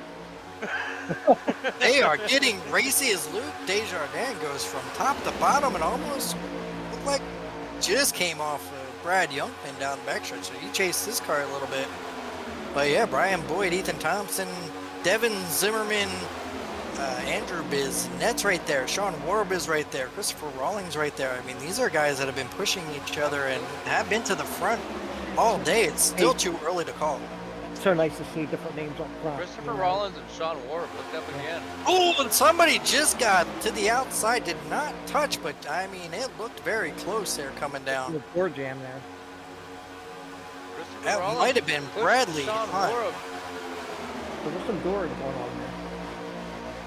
Yeah, it looked like Bradley Hunt maybe have gotten up just a little bit, got a little bit loose, and just broke up that outside line, because they did have a run going, and then they started to fall back with Warren did have a nice run on that outside. As you see, Bradley Hunt, I mean, he's trying to hold it down, but that car likes to maybe a little bit loose, and he's just chasing up the track right now. You get on that yellow line, the car's going to turn around so quick, and that's what happened to Bisnet earlier. You get on that yellow line, and that kicks your end out. Yeah, I'd be curious to talk to Bradley Hunt after this race. It does seem like he's having a little more wobble than we're used to seeing. He's usually a very disciplined driver. He runs his line, runs pretty clean for the most part. I've seen a lot of wobble out of him that's very uncharacteristic. Yeah, I'm wondering if the steering setting is not set to where he normally runs. Yeah, I'm thinking he's having some sort of technical issue. With the ratio and the steering wheel. That could very well be, as he did lead a few laps, you know, a little bit ago. So I just see Christopher Rollins now putting that move that he put on Cochran earlier in the race. He's just trying to break that bubble on the back of that 7 to Sean Warb and push that outside line. But you're going to need some help from Spears on that outside. There's too much energy on that inside line, just maintaining that gap. I tell you what, from what I've seen tonight, if Christopher Rollins is looking for a teammate, I would love for him to push me down the track any day. Because as he's pushing that number 7 right now, knocking on first place for Boyd. Yeah, him and can't Luke quite get Desjardins was actually, I'm sorry, it was Luke Desjardins was the one he was pushing earlier. And Desjardins is 2 cars behind him. So, but you got help coming from Brad Youngman. If Youngman can get up there, he can push up that outside line as well. Tanner Lee. Plenty of room. Looked like Warb just tried to get enough of that draft just to kind of pull him a little bit closer, and that gave him more separation back to Christopher Rawlings. As you see, Brian Boyd now he's just logging the laps. I mean, great job maintaining up front and leading this back, but is that where you really want to be at the very end? And we still don't know. They may have to come down for another pit stop because there was about 42 laps, 43 laps in between last pit stop. I would say definitely it's going to be the pit stop that wins it. I don't believe anyone can go full distance. We saw. Oh, we got a yellow flag. You're right. Caution is out. Caution is on the field. So. Looks like Bradley Hunt just had an issue. Ooh. See if I can Youngman gets wind that around. real quick. Youngman, very strong night. Looks like Bradley Hunt. Oh, Tanner Lee. Bradley Tanner, Hunt gets a little loose. Bradley Tanner gets Lee loose. Can't get slowed down. Bradley Hunt spooks them both and then side swipes. Ooh, that's that is Yeah, unfortunate for Brad Youngman. that's yeah. I mean, like you said earlier, I believe something's wrong with Bradley Hunt's car. I mean, it has been bright, been like darting. Yeah, he's been loose everywhere, and we've been seeing him get looser and looser as the run's been going on. And like I said, I think that time he couldn't correct it, and he had no help, and unfortunately collected Brad Youngman, who was running up there in 6th position. This will help out Chuck and Cochran. If Cochran came in, he should be okay. He should be already cool as far as he just come out of the pits. Right? And I think showing Cochran one lap down, he would be He's a lucky dog. Yeah. He wasn't the lucky dog. So. Yeah, he's a lucky dog, so he's getting his lap back. And he won't have to pit, so he'll be back on the lead lap and going to the front. Well, I've said it before, and I'll say it again. This changes everything. You know, fuel strategy's out the window. Everyone's going to come in and get topped off. I don't expect anybody to take tires. I mean, maybe they do. I don't really think you need them here, but we're going to get stacked up, and it's going to be nothing but green flag racing here on out, unless they take it a little too far.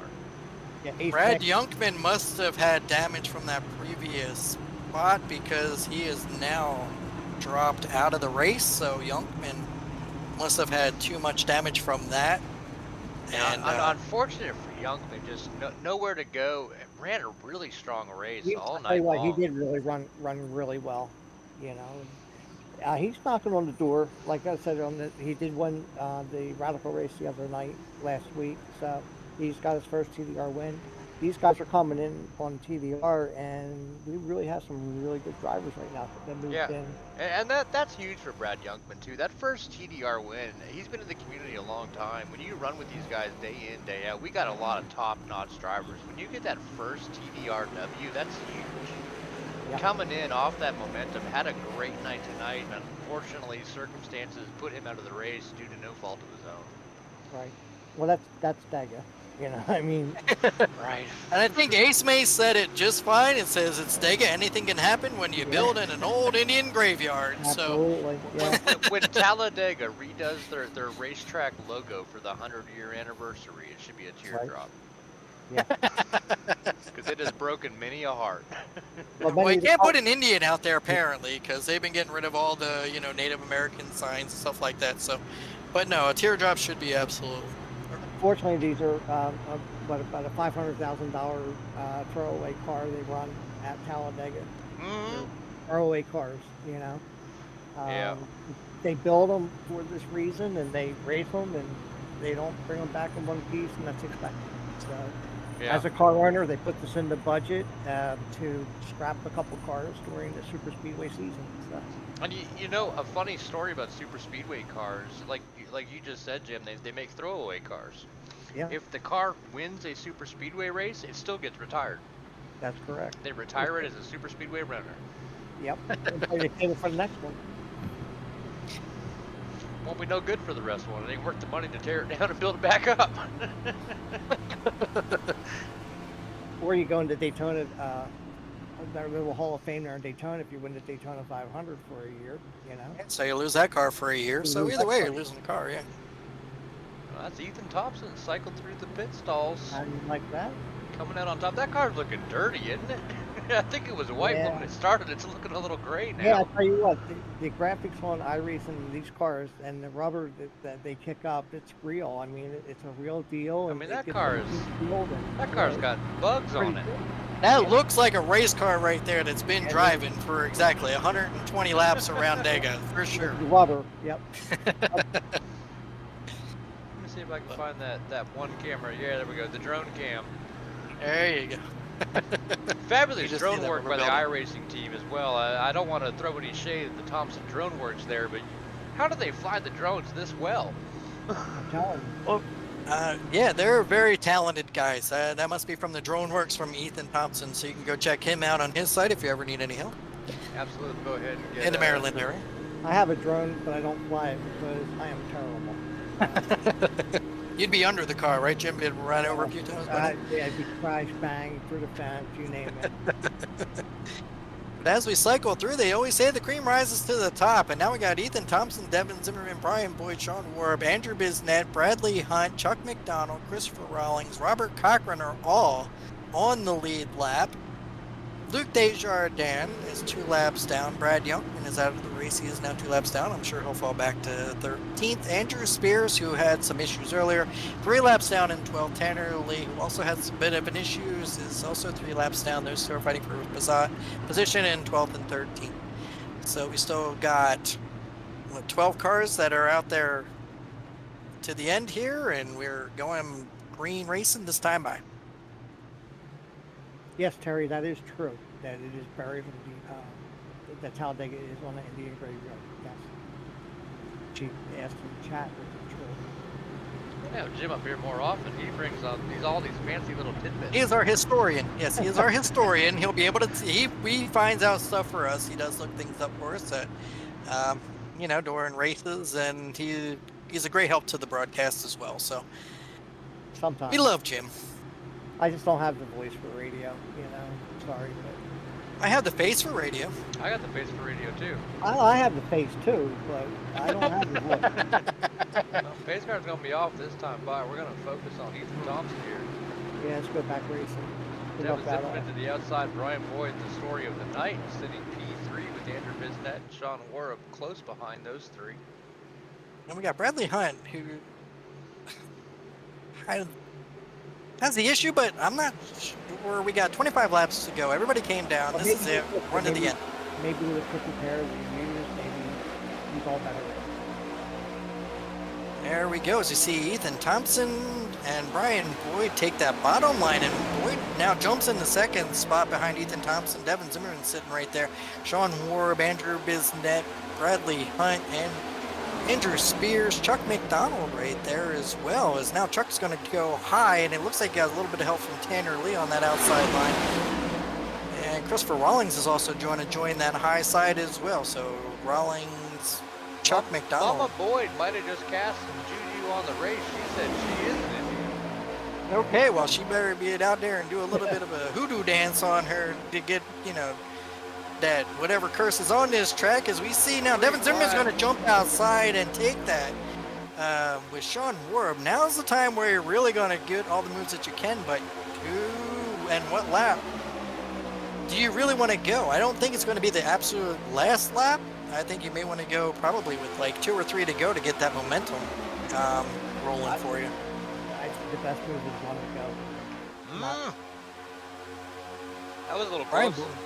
Yeah, I think they were just trying to get a little bit of a side draft there as Brian Boyd tried to slow down Devin Zimmerman through that turn. Saw an opportunity where he was kind of like left out a little bit by Sean Warb and tried to just take a little bit of momentum so we can get that bottom line working. But now Sean Warb is going to be a great pusher on that outside line on the right on the back of Devin Zimmerman. And you also got Chuck McDonald, Christopher Rawlings, so you got a bunch of great pushers on that outside line. But you got a whole bunch of strong guys on the bottom there with Ethan Thompson. Oh no! Oh no, we got Warb Thompson is around. Oh, Chuck Thompson. That's as gonna they bring go out around the and yellow caution. again. Wow, that And was since I'm focused on it, we'll go ahead and rewind that back. just a That's little bit of where a it pushing. happened. As I hit the play here, I'm going to jump over to Chuck McDonald, who was the one. But Chuck just pushed a little bit on the inside there. Yeah. And Unintentional contact just on the wrong point when he got into the number 7 there, turned them both around, collected Ethan Thompson. A mess, but it's Talladega. Like I said, the logo should be a teardrop. yeah, and I'm not sure. Chuck McDonald, I'm not sure if he has his quick repair left. I'm not sure if he was involved in anything else, but he took a hard hit on the inside there. Didn't look like Ethan Thompson took too much. Maybe just get a little bit of not required, but optional repairs back done and get back out there. But yeah, that's going to put Devin Zimmerman up front, Christopher Rawling, Brian Boyd third. So Brian Boyd was he escaped that because he was right behind Ethan Thompson when they came across. I mean, that's got to be a great in-car shot to get watching Brian trying to avoid all that. But You can see the gap back to Brian Boyd where he had to slow down to avoid all of that. Luckily, he got through it. Unfortunate for the 3 involved, it was a little too close, a little too soon. 20 laps to go. We're going to stack them back up and roll the dice again. There's still a lot of time left. It's easy. I mean, if they're coming in getting damage repaired, there's plenty of time to come back in this time. yeah, and don't forget, this is 2.66 miles, one of the longest super speedways that we have. About a minute and a half, minute 45 seconds to get around here under caution. So if you have 40 seconds of optional repairs, you can go in and get that done and not have to worry about going down a lap like you would at like a Martinsville or a Bristol or one of the shorter tracks.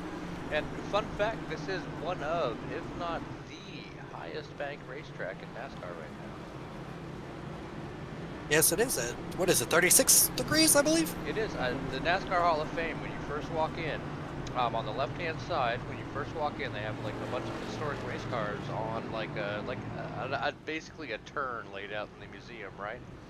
Mm-hmm. So as you walk up, it says 1 degree, 2 degree, 3 degree, 4 degree, and as you get by the different degrees, it shows you which track has that banking. I believe Talladega is the highest banked track. Wow. I think it was 36 or 37 degrees, and you can't stand on it. No. No. And when you stand up in that turn, I mean, you really feel that you can see the banking. It doesn't look like when you're here or when you're driving it, but when you're standing up there looking over, it's like you're looking on top of a building and it feels like you're going to fall off. That was Luke Desjardins getting a wave around this. I might put him on the lead lap. No, he's only 1 lap down. He was 2. Okay, so leave him 1 lap behind. But, there's still a chance for another yellow. I'm still rooting for the guy, man. He's running up front the first half of this race. And he's such a nice guy, too. He's a lot of fun. He's a Canadian. And Il parle français. He loves the United States. Yep. Actually learned how to speak English through iRacing. He's a French Canadian. Yes. Yep. But really nice guy. I mean, I like it. Pretty much everybody's a nice guy. There's not too many bad guys on TV. We get rid of the bad ones. Yeah. Pretty quickly. They get through the filtered. Right? But no, I mean, that's what, and we've alluded to that before. If you want to come out and join iRacing, everybody hears so much negativity, especially on YouTube chat and everywhere that you go. If you're looking up like iRacing and you're thinking about becoming an iRacer or wondering about the service, come join TDR. Yes, we do have rules in place that protect everybody, but if you can work through the rules, come out, we're fair. And you can come race with us and have fun and race with these guys. I've raced Devin Zimmerman. I've raced Ethan Thompson. I've raced a bunch of these guys that we see every Monday night that I call. And I mean, we just have fun when we're out there. They've worked with me a little bit. They've shown me a few things and, you know, they cheer you on. Now, when Ryan Shelton's out here, Ryan Shelton definitely encouraged me on. He was one of my biggest supporters and definitely one of my coaches. So, I absolutely love everybody that's out there tonight. Devin Zimmerman, Ethan Thompson, great guy. Andrew Biznet's one of our, he's another admin that comes out here and puts on every Monday night. Filled some big shoes from what he had to her. Had some big shoes to fill from our previous empty spot and doing a great job with it. We're seeing more cars out here. Great to see more drivers out here, and the field is growing. I'd love to see season 7 with a constant of like 20 drivers, and I'd say that that's really possible considering our leagues are growing. Well, and you know how it goes. As the points shake out and the league goes on, driver participation tends to wane because a lot of guys are like, well, I'm not going to win a championship. But it's at Tyler Dana's racing, it's not about winning the championship. It's about the brotherhood. It's about the friendship. It's about the family. You know, we're one lap or one race to go after this one, and we've got a 14-car field, you know, at a super speedway. Yep. I'm willing to bet season 7, race 1, we're going to see 20 cars hit this track, and I'd love to see 30 by the end of the season. That'd be great. That would be awesome. Because we're going down, and if you know any event first responder, anybody out there, anybody puts on a uniform, puts their life on the line every day for us, let them know. Let them know.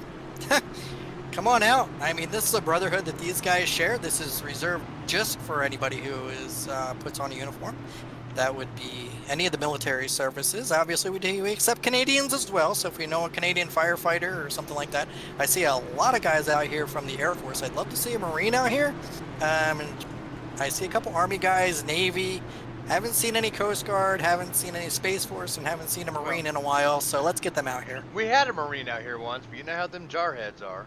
Because we get ready to go to Green, and Zimmerman's up front, and Rollins is on the outside. So it's really nice to see Rollins running up front. He's so much fun to race with. He's quiet. He doesn't say much on the radio, but he's a good, clean racer. Maybe he's due. Yeah, I mean, it's good to see, and this is one of those tracks, you never know where that win is going to come from, and Andrew Biznet, I called him in the last one that we were in at Daytona. Tonight, it's pretty much anybody's race still, and you got a lot of top guys out there who are really jockeying for position, and anybody has led it. Robert Cochran is sitting right there in fourth spot on that second row. He has a shot to win it because he was leading earlier. He looked a bunch of racy too, so, I mean, you got quite a few guys as we're coming down to the green flag. There's a Geico restart zone. They hit the green flag. Going down into turn number 1, Devin Zimmerman, Christopher Rawlings, Brian Boyd, Robert Cochran, Andrew Biznet, Bradley Hunt, Ethan Thompson, Chuck McDonald, Sean Warb right there. They're top 9, and they're battling for position. As you got Andrew Biznet right there being pushed by Ethan Thompson, and they're going to start to get racing now. It's time to go. It's time to get all you can on these restarts. And where you want to put that car, and what line do you feel comfortable, and who do you feel comfortable racing against? As we've seen, Brian Boyd now pushing Devin Zimmerman with Christopher Rawlings, who's been proven to be a pusher tonight. Chuck, Robert Cochran dove down to the bottom there on that bottom line, and kind of just had nowhere to go. But hopefully he can catch up with Biznet, and the bottom line can get caught up. But man, what a move that was for Robert Cochran to dive down and take command of that bottom line there. Definitely go time. Oh, I thought he was a Martinsville. And now he's got help now with Andrew Biznet, as you see Chuck McDonald, who got Luke Desjardins, who has a strong car. I mean, he started in second tonight, so 16 to go. As we see Robert Cochran now pick up Chuck McDonald. Those guys have been working together all night long. They've been friends, and they're also battling for position as well as Andrew Biznet, who did miss a couple races, but he's also battling that points battle as well with Cochran and Chuck McDonald. Yeah, it looks like the top three, the top four, the little gap in between. So And now that bottom line. but they're running the outside groove, so the inside line, they should prevail here if they get line and work right. And they have, as you see, Devin Zimmerman dove down to the bottom. That's going to leave Boyd on the outside, but Devin Zimmerman didn't like what he saw from that push from the inside line. Jumps down in front of Chuck McDonald to try and slow those guys down. Brian Boyd has command on that outside with Christopher Rawlings pushing, and that could be dangerous as you got Ethan Thompson right there and Luke Desjardins. So if they get a good push, I mean, 15 to go. It's down to nitty-gritty right now. 14 to go. The last 10% of the 75% race lane, that we have all but 2 cars remaining in the field. They're about 90% mirror driving, 10% looking at each other. And what friend do you have now? Who's your friend? Who was your friend? Who's not going to be your friend? As Brian Boyd now gets that push from Christopher Rawlings on an outside line. Chuck McDonald trying to go down. Brian Boyd got it. Ooh, power Brian move. just Power move. Stalled the inside line there, but what a move getting down there in front of Devin Zimmerman. So Brian Boyd takes one heck of a risk there, diving down underneath, taking that inside line. I don't know if he knew he had it, but he definitely felt like he had it. Well, he definitely pushed his way to the front there, because man, what a Auto said I powerful. was clear. That all clear and went down.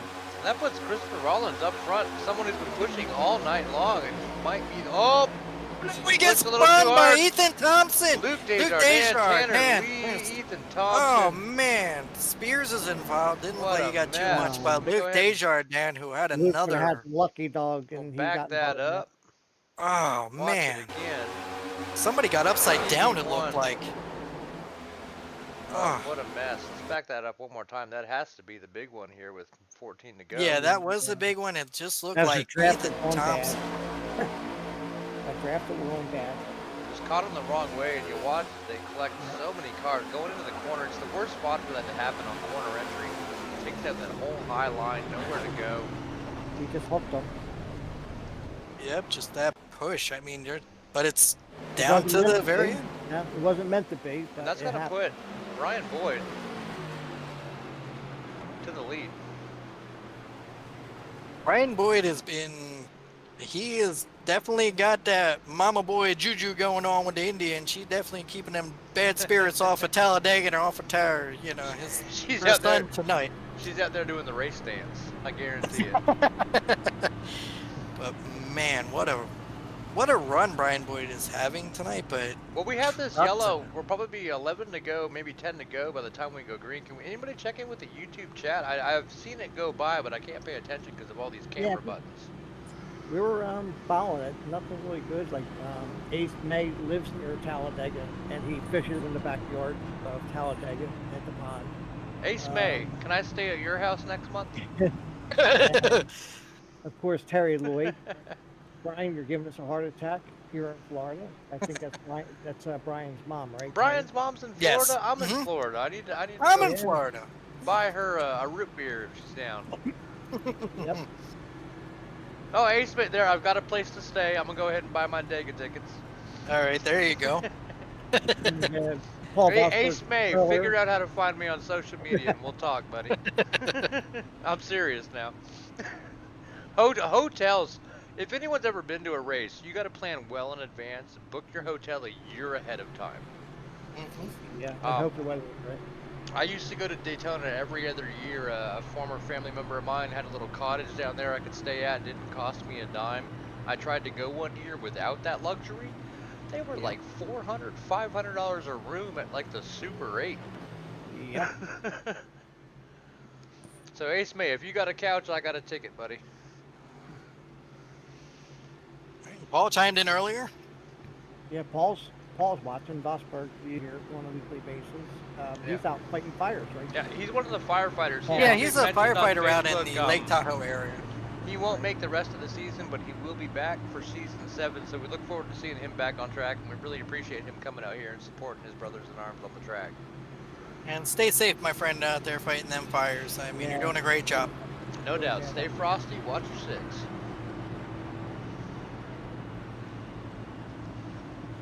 Looks like we've got a few Boyd fans watching on the chat. I think he's promoting. I think But Brian Boyd's got more Brian fans than Boyd some of the comes other out the big most names out we there, say yeah. out there. He's someone that you see him scrubbing the rubber off. He's ready to go. I've got it locked on him because he's the story to watch. He's fought hard all season. He's had a car that can win. He has the ability to do so. And in this race in particular, he fought a lot of adversity over. He will be starting P1 here with 11 to go. Yep, you're. You're breaking up. It broke up there, Tommy, but no, we I got fixed you. it. He got a lot of adversity, as Tommy was saying. He come back from 2 laps down, took the penalty, took it like a man, raced back like a man, back on this lead lap, leading this field, coming down with 10 to go. As we got static from the blimp. Must be clouds overhead. Tommy. Looking a little foggy. Okay, yeah, I see you got, yeah. How's that? Well, I need to bring the copter down just a little bit lower below those clouds up there. So getting a little bit of static coming from your mic, bud. Got 1 lap to green. Got Brian Boyd on the bottom. Devin Zimmerman sitting on that outside. Chuck McDonald, Robert Cochran have been working well together all night. Andrew Biznett is sitting there in the 5th spot. I mean, with Bradley Hunt, Sean Warup, Ethan Thompson. Christopher Rawlings had an issue. That last one put him out of the race, so he must have had too much repair. That's unfortunate as we're rolling down here with, I'm not sure how many laps to go. I think we're within, what, 10? I believe so. 10 or 11 to go. And Andrew Spears, Luke Desjardins is in the pit. He was involved in that last wreck as well. He was already 1 lap down, was on the recipient of the lucky dog, but was involved in that caution, so did not get that back. So that's unfortunate for him. So, but still a lot of racing left. We got 9 cars right now out, Ken. Or 9 of us. They're on the track right now, right? 10. Yep. 10. 4 are out. So 14 started, 4 are out. That puts 10 on track, 9 if you. Luke Desjardins is still in the pit, so. If he doesn't make it back out, yeah, that will leave 9. But he right now is on pit road, getting repairs, I'm sure. What a race, huh, Jim? I mean, 140 laps. It's really been heating up the last few. On the edge of your seat the whole race, pretty much. Yeah, they really have. They've been racy. It's not like, I mean, they had a few laps where they were chasing each other down, but after the pit stop and then that, ever since that first caution, I mean, they've been racing together, and it's been really good racing to watch these guys come back as we're going down. Caution free, caution. That's it. And this thing is winding down as Brian Boyd gets a nice little jump over Devin Zimmerman. They're sort of going to pull out, but you got Chuck McDonald, who's got more of the energy on that bottom line with Andrew Biznett pushing him. So that bottom line is going to get formed up a little bit quicker, it looks like. And can they maintain? You got Sean Warb right there, Bradley Hunt, and Andrew Spears. I mean, you got to give the man credit. He's running right now in the 9th position, 3 laps down, but first run out, running in the top 10 and hanging out with these guys. I mean, that's one heck of a run. We'll play make it then for the top 10 because we have Luke still on pit road. Be a good run for him. Absolutely, as Brian Boyd now gets a nice little lead out. Going down. Him and Chuck McDonald, that bottom line is pulling out as we got Chuck McDonald now drives up to that top side to try and get in front of Devin Zimmerman, and that push from there, that's going to leave Andrew Biznett down on the bottom.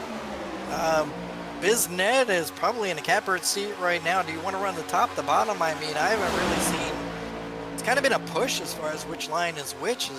There's more cars on the outside line, but if the bottom line can get lined up like they are, looks like they're pushing ahead.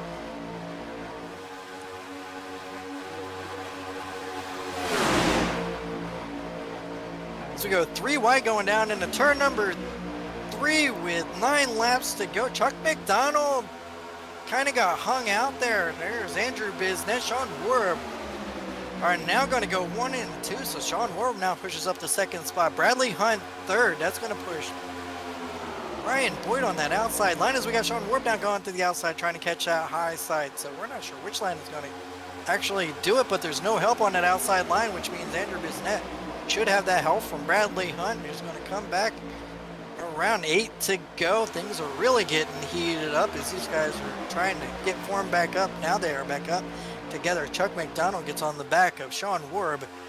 Andrew Bisnet is out front with 8 laps to go. I mean, that was one heck of a run for Andrew Bisnet. He was sitting back in about 4th or 5th when we took the green flag. Now we're back up front with 8 to go. Sean Warb right there on the outside line. Andrew Bisnet is leading this pack when we got Andrew Spears, who is right now holding off Ethan Thompson, getting that push, but you also got Robert Cochran. Looks like things are going to get really heated coming up through here as Bradley Hunt is just sticking right now to Andrew Bisnet, trying to give himself as much momentum as he can. That back top line fell apart as you only got Sean Warb and Chuck McDonald. Now you got Ethan Thompson. Oh, and there goes Robert Cochran to the outside, going to take it now to get that outside line formed up. Ooh, we got a little bit of a help there. We got Andrew Spears got slid up a little bit. Ethan Thompson kind of leaves that outside line. Realize there's not that much there. Trying to get that run. 7 to go this time. 6 to go at the line. Andrew Bisnet. Bradley Hunt. Robert Cochran got a little bit of too much of a push there from Sean Warb as Sean's just trying to push his way back to the front, trying to get that outside line running, and he is really just bumping and running really hard going down that backstretch, and that's what we saw with Ethan Thompson get into for Rawlings on that last caution. Now there it is, the push. Now Robert Cochran takes over the lead with Sean Warb pushing him, and you also got the Canadian there, Canadian Beaver, Chuck McDonald, Andrew Bisnet. Those guys are going door handle to door handle. 6 laps to go, 2 deep, 4 rows back. I mean, they are just battling it out here. Robert Cochran was the official leader. Got Sean Warb now as that top line. Oh, Sean takes that outside line, forces Robert Cochran down to the bottom. Here comes Brian Boyd sliding his way around the track, trying to bring Devin Zimmer with him. Going to take it 3 wide, hang out. There we go. Now we got Sean Warb just being hung out. Brian Boyd back to the line. Who's it going to be at the line? Looks like Brian Boyd's got the momentum as Robert Cochran now gets the help from Chuck McDonald on bottom. Brian Boyd back to the front, 5 laps to go. So now we got Brian Boyd, Devin Zimmerman catching about a 3-4 car length lead now going out in turn number 1 as those guys are 2 by 2 now. That line that was 2 wide, 4 back is now spread out as we coming down the backstretch. That looks like Brian Boyd's going to take that inside line. Robert Cochran to the high side with Chuck McDonald. Those two have been working together all race long. Robert Cochran now to the front. Chuck McDonald. Chuck's going to dive down, leave Robert Cochran out there. It is every man for himself. There are no friends out there right now. Oh my God, let's go. Robert Cochran gets into Chuck McDonald, goes to the outside. No caution is thrown, so that's going to end the run that Robert Cochran had getting into. Oh man, what a wow. No caution came on the field. Great job by Chuck McDonald to keep his car straight as it looked like Robert Cochran just came down and just tried to get a little bit too much. But now you got Brian Boyd back up front. Devin Zimmerman now lining him up as they're going down back. 4 to go. Things are really getting heated up. Coming down into turn number 3. Brian Boyd, Devin Zimmerman, Sean Warb, Chuck McDonald, Bradley Hunt, Ethan Thompson, Andrew Bisnet are now your guys going for it as you got Brian Boyd now leading the field just by, about a half a car length over Devin Zimmerman, and then Warb is right there pushing it. He wants it hard. You can tell that he's been pushing anybody who gets in front of him, trying to get to that front. Bradley Hunt back there side by side with Ethan Thompson. Ethan now doesn't really have too many friends back there to help him on that outside line as he tries to go to the outside. Chuck McDonald got up there, pushed him a little bit, and then jumped down to that bottom where the momentum's at. Here comes Andrew Bisnet. Ooh, Andrew Bisnet. And it looked like Ethan Thompson and Andrew Spears got a little bit together. They made a little bit of contact, and that's going to separate now Andrew Bisnet and Ethan Thompson and Spears from that front pack as we got Brian Boyd leading that pack down the frac stretch as they're snaking up and down. going into turn number 3. 3 laps to go. Brian Boyd on the bottom there. Ethan Thompson now trying to get a charge on that bottom by Ethan Spears, catching up to Sean Warm, trying to get him to push Chuck McDonald to the outside. Bradley Hunt right there, and Andrew Biznett trying to get anything that they can. It's a fight. 2 laps to go at the line as they come through the dry oval. Sean Werb is going to go 3 wide with Brian Boyd, Chuck McDonald, and Sean Werb. Sean Werb gets thrown to the outside. Chuck McDonald has no help now as they're going to leave him hung out in the middle. Chuck McDonald's going to fall back as the top train is going to go. Close to the bottom now. And yet again, Brian Boyd maintains that top spot, and he's got it right on the back bumper right now with Devin Zimmerman pushing, and Ethan Thompson found a way. Ooh, we got a car getting a little bit loose there as Spears came down, got his car a little sideways. Chuck McDonald now and Sean Werb are trying to get that outside line lined up. Got big help coming from Andrew Biznett on that outside line, and is it going to be enough? This is it, too. This is the white flag, last lap. Brian Boyd, Devin Zimmerman, Boyd goes up to block Zimmerman. Here comes Ethan on the bottom. Brian Boyd's going to go back down, cut his nose off. Big run coming from Chuck. Is he going to jump up? No, Chuck's got that outside line. Brian Boyd did not take that from Chuck. He's going to get back down. Ethan Thompson now. Ethan Thompson. Ooh, as we've got Andrew Spears pushing a little bit too hard there on the back of Ethan Thompson as you got these guys just pushing, getting everything that they can. Brian Boyd, Chuck McDonald. Chuck McDonald has about a half a car length lead going on the backstretch. Going into turn number 3. They are absolutely door handle going into turn number 3. Brian Boyd on the bottom. Here comes Chuck McDonald trying to get as much as he can. They're going to go 3 wide. That's going to hurt that outside line. As now we've got Devin Zimmerman jumps to the outside, but Brian Boyd, Chuck McDonald at the line. Brian they Boyd, connect. Chuck Brian Boyd gets McDonald, Ethan around. Thompson, oh my goodness. They get it. Oh, and there's a big crash coming down. Who's going to win this? Everybody at the line is going to be Andrew Biznett. Andrew Biznett by a hair has beaten and banging his Devin Zimmerman, and the entire field wrecks on the last. Andrew Biznett brings it home just by beating and banging on the door. Devin Zimmerman, Brian Boyd, who went up, I mean, had one heck of a run.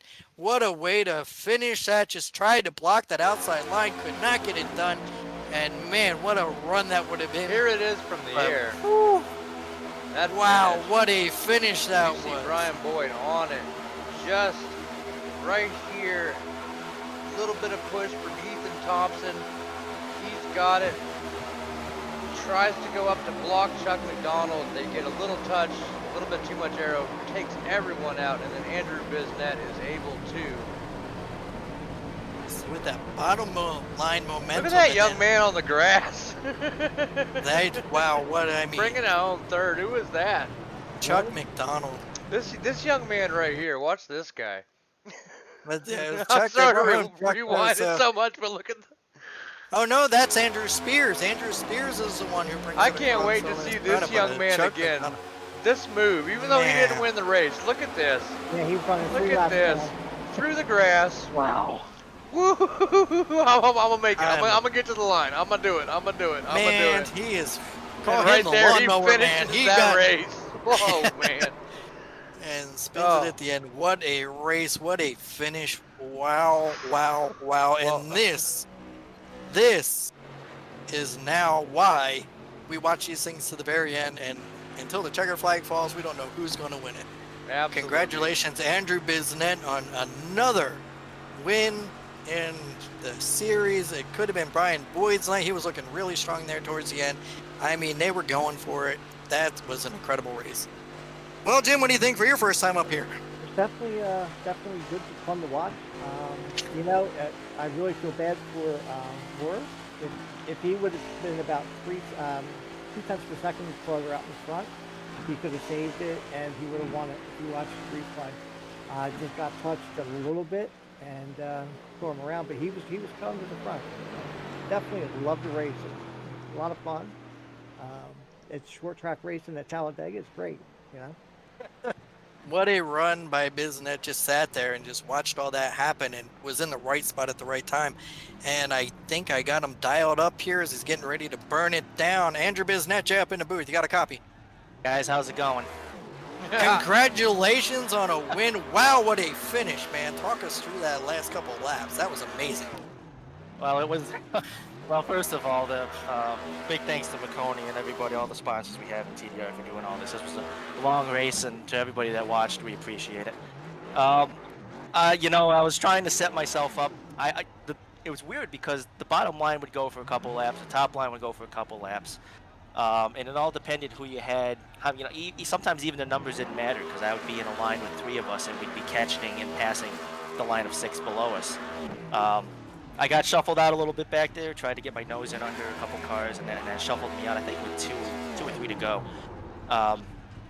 We were coming back up through the middle there, and the seas just parted. And when I looked to my right, I was like, I thought I was 3 wide with Devin, and he was right there. And I'm like, he's gonna side draft me and get this win. But we managed to stay off each other just enough there, and the seas parted, and I guess I was just like at Daytona, I was in the right place at the right time. Great job, man. Well, I have to say, when you go watch this back on YouTube, your burnouts were perfectly in front of the "This is Talladega." A couple of those camera angles are beautiful screenshots for you to go print out and hang on your wall, man. Congratulations. Another super speedway win. No one's really good at these, right? But you seem to be. Well, I'm good at pushing. I'm really not good at leading. I'll tell you that. I'm perfectly fine being patient with whoever's in front of me and trying to keep it. Just don't knock anybody around. I mean, as you guys saw, the first half of this race, we had our second caution at just before halfway there, and then at the end it was, everyone was just pushing to try to get everything they could. That's the way this racing is. It's some hate it, some love it. I'm someone that love it. Even if I had gotten wrecked down there, I still love this racing. But we had there's some newer folks that are in with us that joined this league. We got Andrew Spears in there. Sean Werb's back after a while. He's been back a little bit this year. So we got just throughout the year in general, about a third of this field is new names that I don't believe were in here full time last year. And I heard a lot of them say, "Hey, listen, this is great. We really love how the league is, and it's just a testament to the way we run TDR and how everybody races each other." Well, it's a testament to you personally too. You've kind of taken the spearhead on this. You've done a great job running this Veterans League, taking that race control responsibility from Jim. And Jim actually joined us in the booth tonight, so say hello to Jim. Hey, Jim, how's it going, buddy? Doing great, doing great.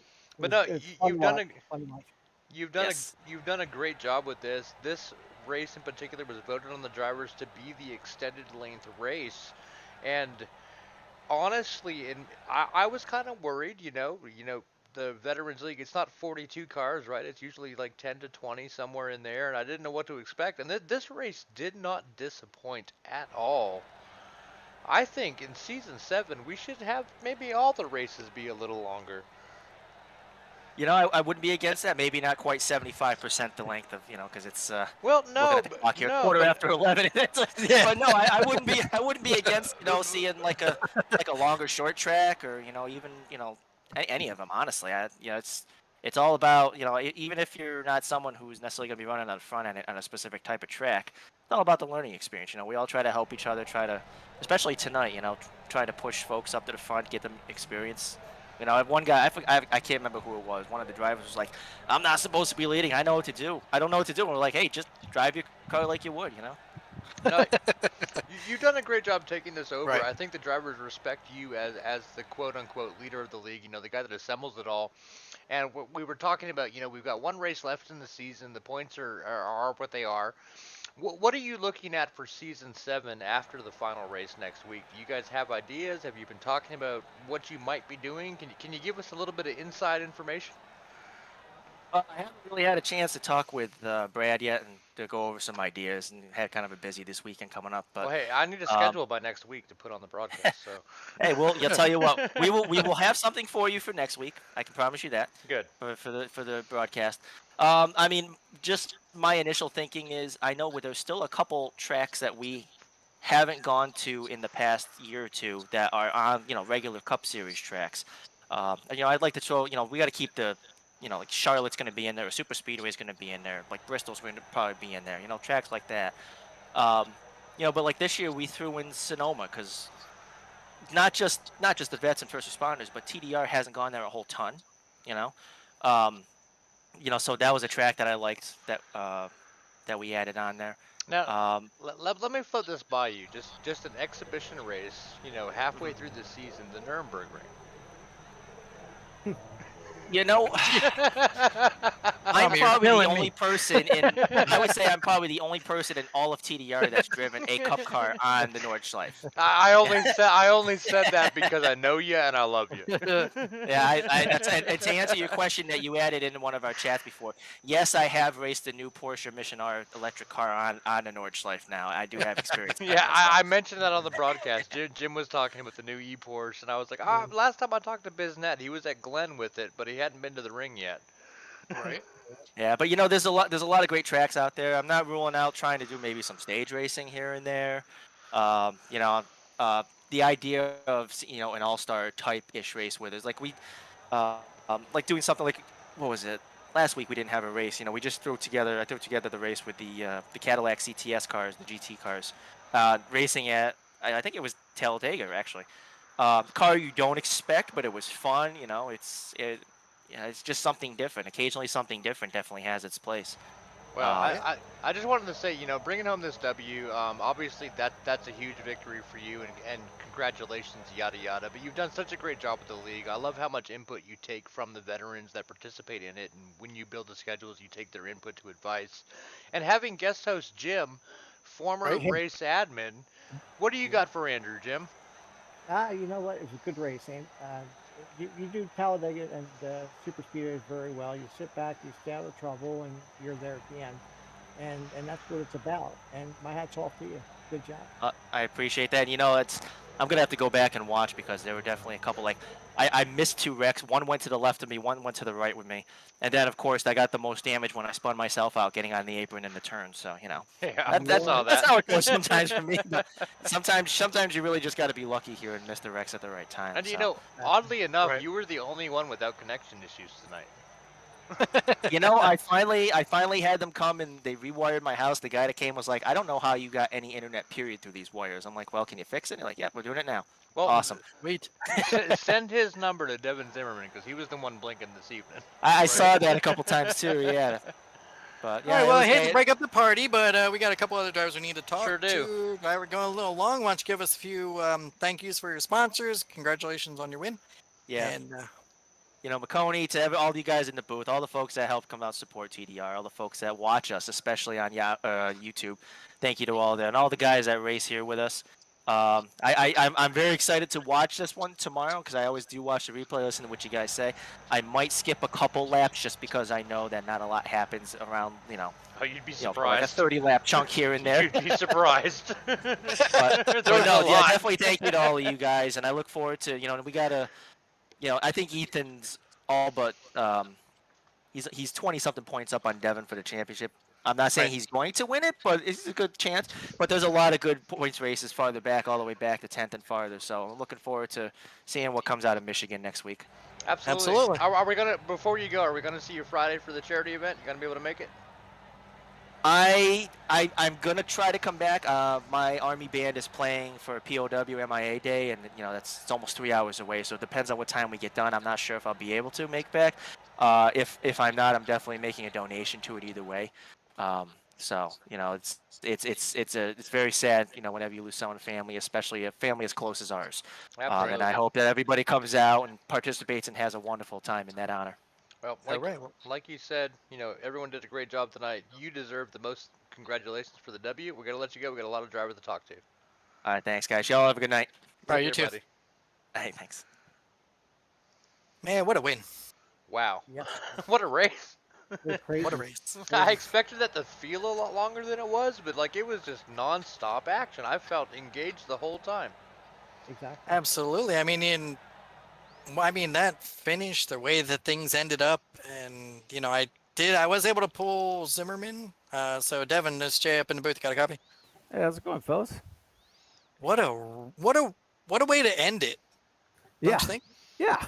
that was entertaining, huh? Very Just a entertaining. little bit. Why don't you talk us through those last couple of laps? What were you seeing? I mean, did you feel the push coming?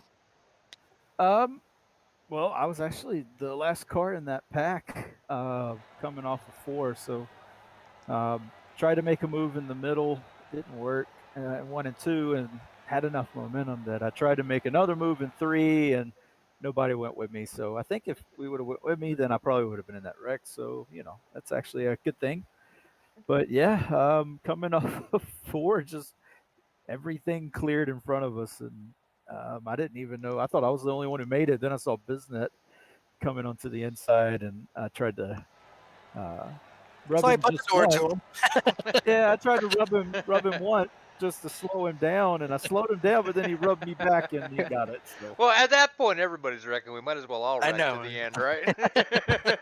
hey, it was Zebro X's, so that's all fair. I don't think there's any hard Right. feelings when the guy you were racing won it. So. Okay, so here's my question. You weren't that great going into it. You didn't feel good about it. You had mixed emotions about it, but coming out P2 after everything that went on tonight, how you feeling about it now? Still don't like super speedway racing.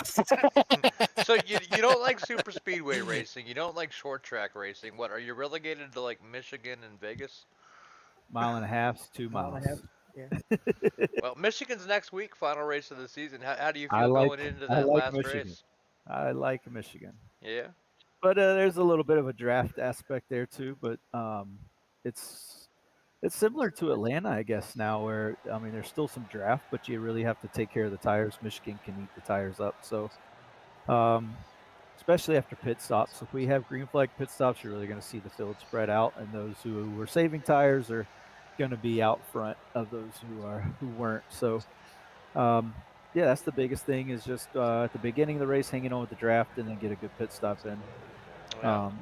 If we stay green, if we go yellow, then it'll be a lot of pack racing. It's going to be interesting. So you got to be careful though. Michigan, it can get really chaotic really fast on the restarts, but I don't think it'll be even more chaotic than the end of this race. But man, it was fun.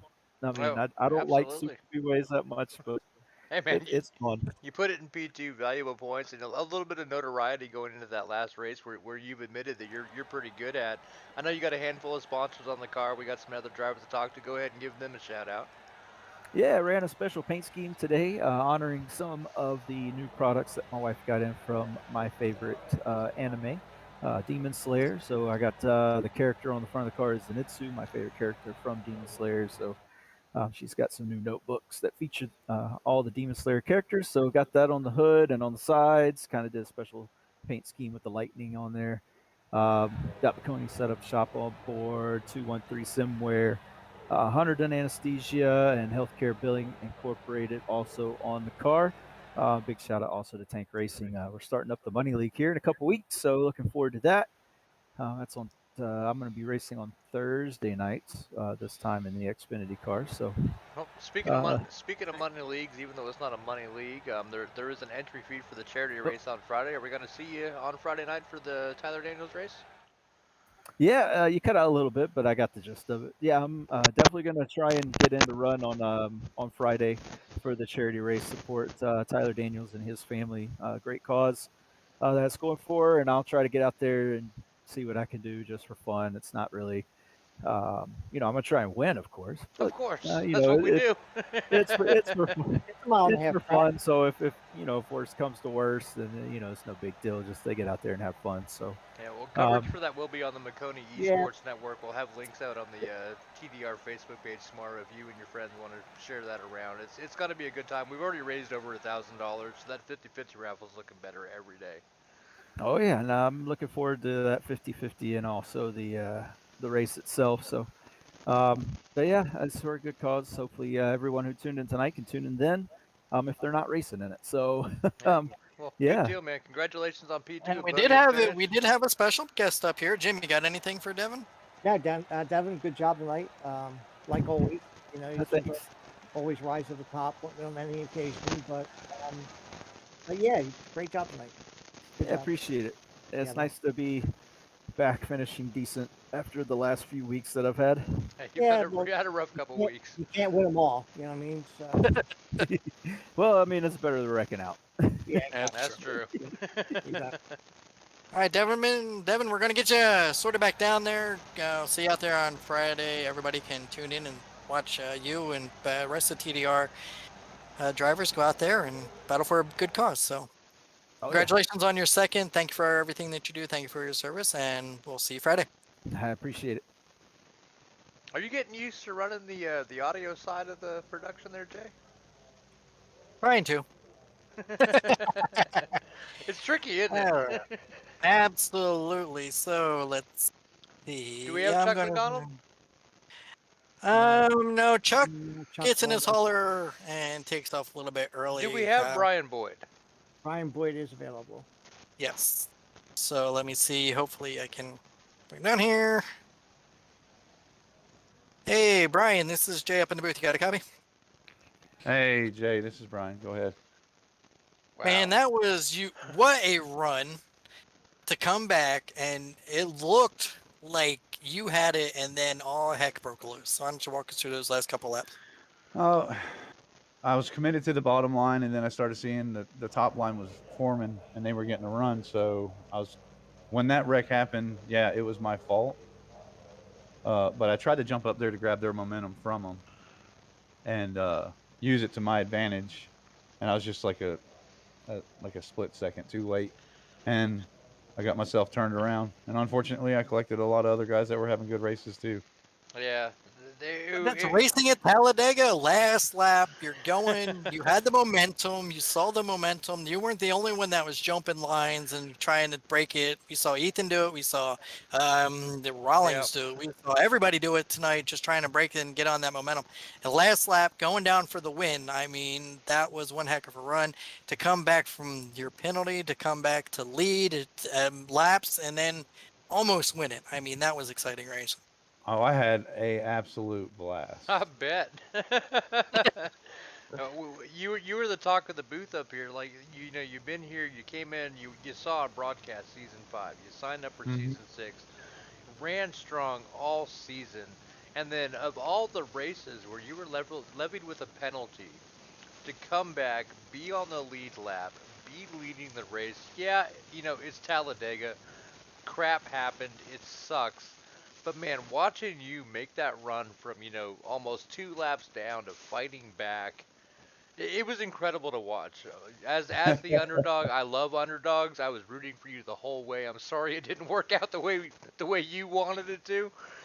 But tremendous effort out there. Like in my book, that's a W, man. I tried. I tried You certainly really hard. did. But I'll tell you what, your mama out there, she put some of that juju on you and kept you out of some trouble from that, Dega Indian curse. Because, man, Yeah, she did. there was stuff happening all around you. I mean, that one wreck that happened right in front of you with Ethan Thompson, and you just had managed to skate by. I mean, I bet you that was a pucker moment, huh? Yeah, I watched him disappear off the nose of my car, so I swerved right. I was like, nothing good's going from the left to the front of me, so I'm just going to swerve right. And it worked out. No one was around outside or behind me, so. Oh, man. No, Great run. Yeah, I feel so bad for you that it didn't work out the way you wanted it to, but you got to be proud of that run. That was incredible, man. Oh, I had a blast, man. I'm super proud of it. I'm not proud of the fact that, I was a second too late on my timing to block the outside lane, and I ended up screwing up a couple people. Man, that's Talladega, man. You got to take That's your not chance. the first nor the last time that will ever happen at any super speedway race. So don't beat yourself up over it, man. Don't beat yourself up over it. You're going for the W. Racing. It would have been better if it was, it would have felt worse if it was lap 1. But I mean, you're going for the win, and you're blocking everything that's coming at you. I mean, there's nothing that you didn't do. Like you said, I mean, it was just a bad set of circumstances. But man, tremendous performance. Tremendous. When you're sitting there looking at it, you're not acting, you're reacting, and that's exactly what happened. But man, what a great run. Thank you for everything that you've done for TDR. Hopefully you learned your lesson. Hopefully we don't have to watch you come back from pit road again. Hopefully we've learned that TDR, there are rules set in place and they're there for a reason, and we can go on. But you've been a great asset. We got a big race coming up on Friday for the benefit. Are you going to be involved in that? Yes, I am. I'm going to be there. Good deal, man. I look forward to seeing you. And again, that's going to be broadcast over on the Maconi Entertainment Network stuff. We'll have the links up for that tomorrow on the TDR Facebook page. Sweet. Overall, you brought home a top 4. So, I mean, he came in 4th after all of that, after it all got sorted out. So, but. Yeah, I just threw it in. Once I got stopped, I was like, well, I'm gonna throw it in reverse and try and salvage something. So I just drove it the rest of the way in Yep. reverse.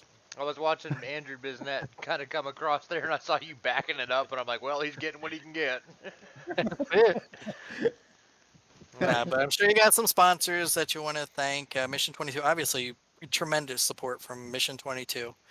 Yes, sir. Absolutely. Mission 22, McConey setup shops. Absolutely, their setups are great. I've ran them at Daytona and top 5 every race, open race that I ran with this with the A car. So I can't complain. They get you there. You just got to get past that Yeah. tipping point. So, That's the thing. A setup will put you in position, but it's really up to the driver to get the W. but yeah, Absolutely. Mission 22 is huge. You know, they're out there trying to stop all these suicides to 22 a day, trying to bring them down to 0. So big shout out to them and what they do for all the veterans. Absolutely. And Jim was up in the booth with us tonight. We had a guest commentator up here. Jim, you got anything for Brian? Yeah, I just want to thank Brian for his hard work with TDR. He's brought a lot of vets over to race, and he's a great advocate for TDR. And we thank you, and a great run tonight, Brian. We thought you were going to pull it out. You know, Oh. It wasn't even a second. It was I was rooting for you, buddy. It was 100th of a second.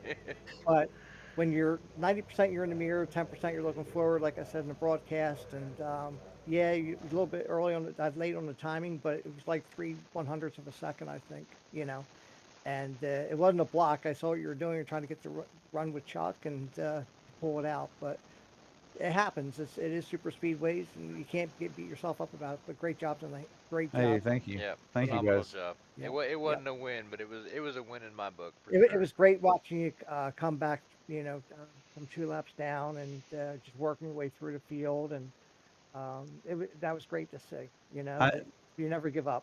You know. I knew I had a chance to get my lap back once I got amongst, I think it was Biznet, Chuck McDonald. A huge shout out to him. He's not a sponsor, but I got to give him a huge shout out because he pulled out of the field Yeah. at the beginning of the race to come back to give me a second car. I noticed Tommy that. called that out. Yeah. Yep. Now I wasn't sure if that's what it was, but I felt like that's what it was. And Chuck's one of the best, man. Chuck's one of the best. Dude, he didn't even hesitate. He just instantly just pulled out of the field and came straight back there to run with me. So, And huge Chuck shout does out to that, him. and he does that a lot on a lot of races. He'll do that where he'll feel that he wants to help. And somebody. karma paid off. He did podium tonight. Came in 3rd. Well, I feel bad because had I not wrecked him, maybe he would have got the win. You know what I mean? Don't worry about all that. Don't worry about all that. Don't worry about all that because you did what you needed to do. There's no friends on the last lap. There's no such thing. You're going for the W, and I mean they were coming at you from all sides. It was like an all-out battle royal war going to that start-finish line for the end there. And you were leading it and trying to hold off the charge from everybody. So don't ever beat yourself up on last lap blocks, anything like that. So you and Chuck can go have a beer about that. Yep. He would have done the same thing to you, pal. He That's would have done right. the same thing to you. So That's right. don't even worry about it. If he wasn't in Canada, I'd buy him one. You can ship I one get there, to but it'd sort be it about back 50 down bucks. there. It was good talking to you. Nice run. Good to see you out there. See you on Friday. Just keep doing what you're doing, and we appreciate everything that you do for us, the service in Mission 22. Yes, sir. Thank you, guys. Have a good night. You too. Well, gentlemen, that was an evening, right? That was fun. I expected this race to almost, in the booth, it's hard to fill that much time, right? We run these shorter races. It's hard to talk for 100 laps, let alone 140 at Talladega. And these drivers did not disappoint. It was excitement lap after lap. Yeah, I was concerned about Jay losing his air and passing out in the last 5 laps. No doubt. I made it. See, it Yeah. worked. I've been doing this, and it finally let up, and I made it. I mean, but thank you, Jim, for coming up here in the booth. Yeah, Obviously, Absolutely. man, Yeah, it was fun. TDR, everybody in TDR loves Jim Downham, Yeah. and what you do, and to keep us going daily. And I don't think there's enough thank yous out there for you. And so let me just be the one, even though I'm your brother. Everybody loves you and loves what you do. And man, without you, what you do day in and day out, TDR wouldn't be what TDR is. So Yeah. thank you. No, Thanks a lot, but I do it for the, it's a cause. I mean, for Tyler Daniels and what it stands for, and this is what it's about. You know, you do official racings, you get beat up, you get cursed at, you get, you know, thrown out, yeah, all kinds of stuff. But with TDR and what it stands for and the values, and you know, it's not about winning. You know, it's about going and having fun and building friendships. And I built a lot of friendships along the way, and continue to build friendships. And absolutely. um, I really enjoy it a lot. And I don't mind doing it. You know. No, you do a great job, and you help a ton. I'm curious before we cut this broadcast off. We've been at it now for a little over 3 hours. Mhm. Mhm. What was your what's it like being in the booth for you?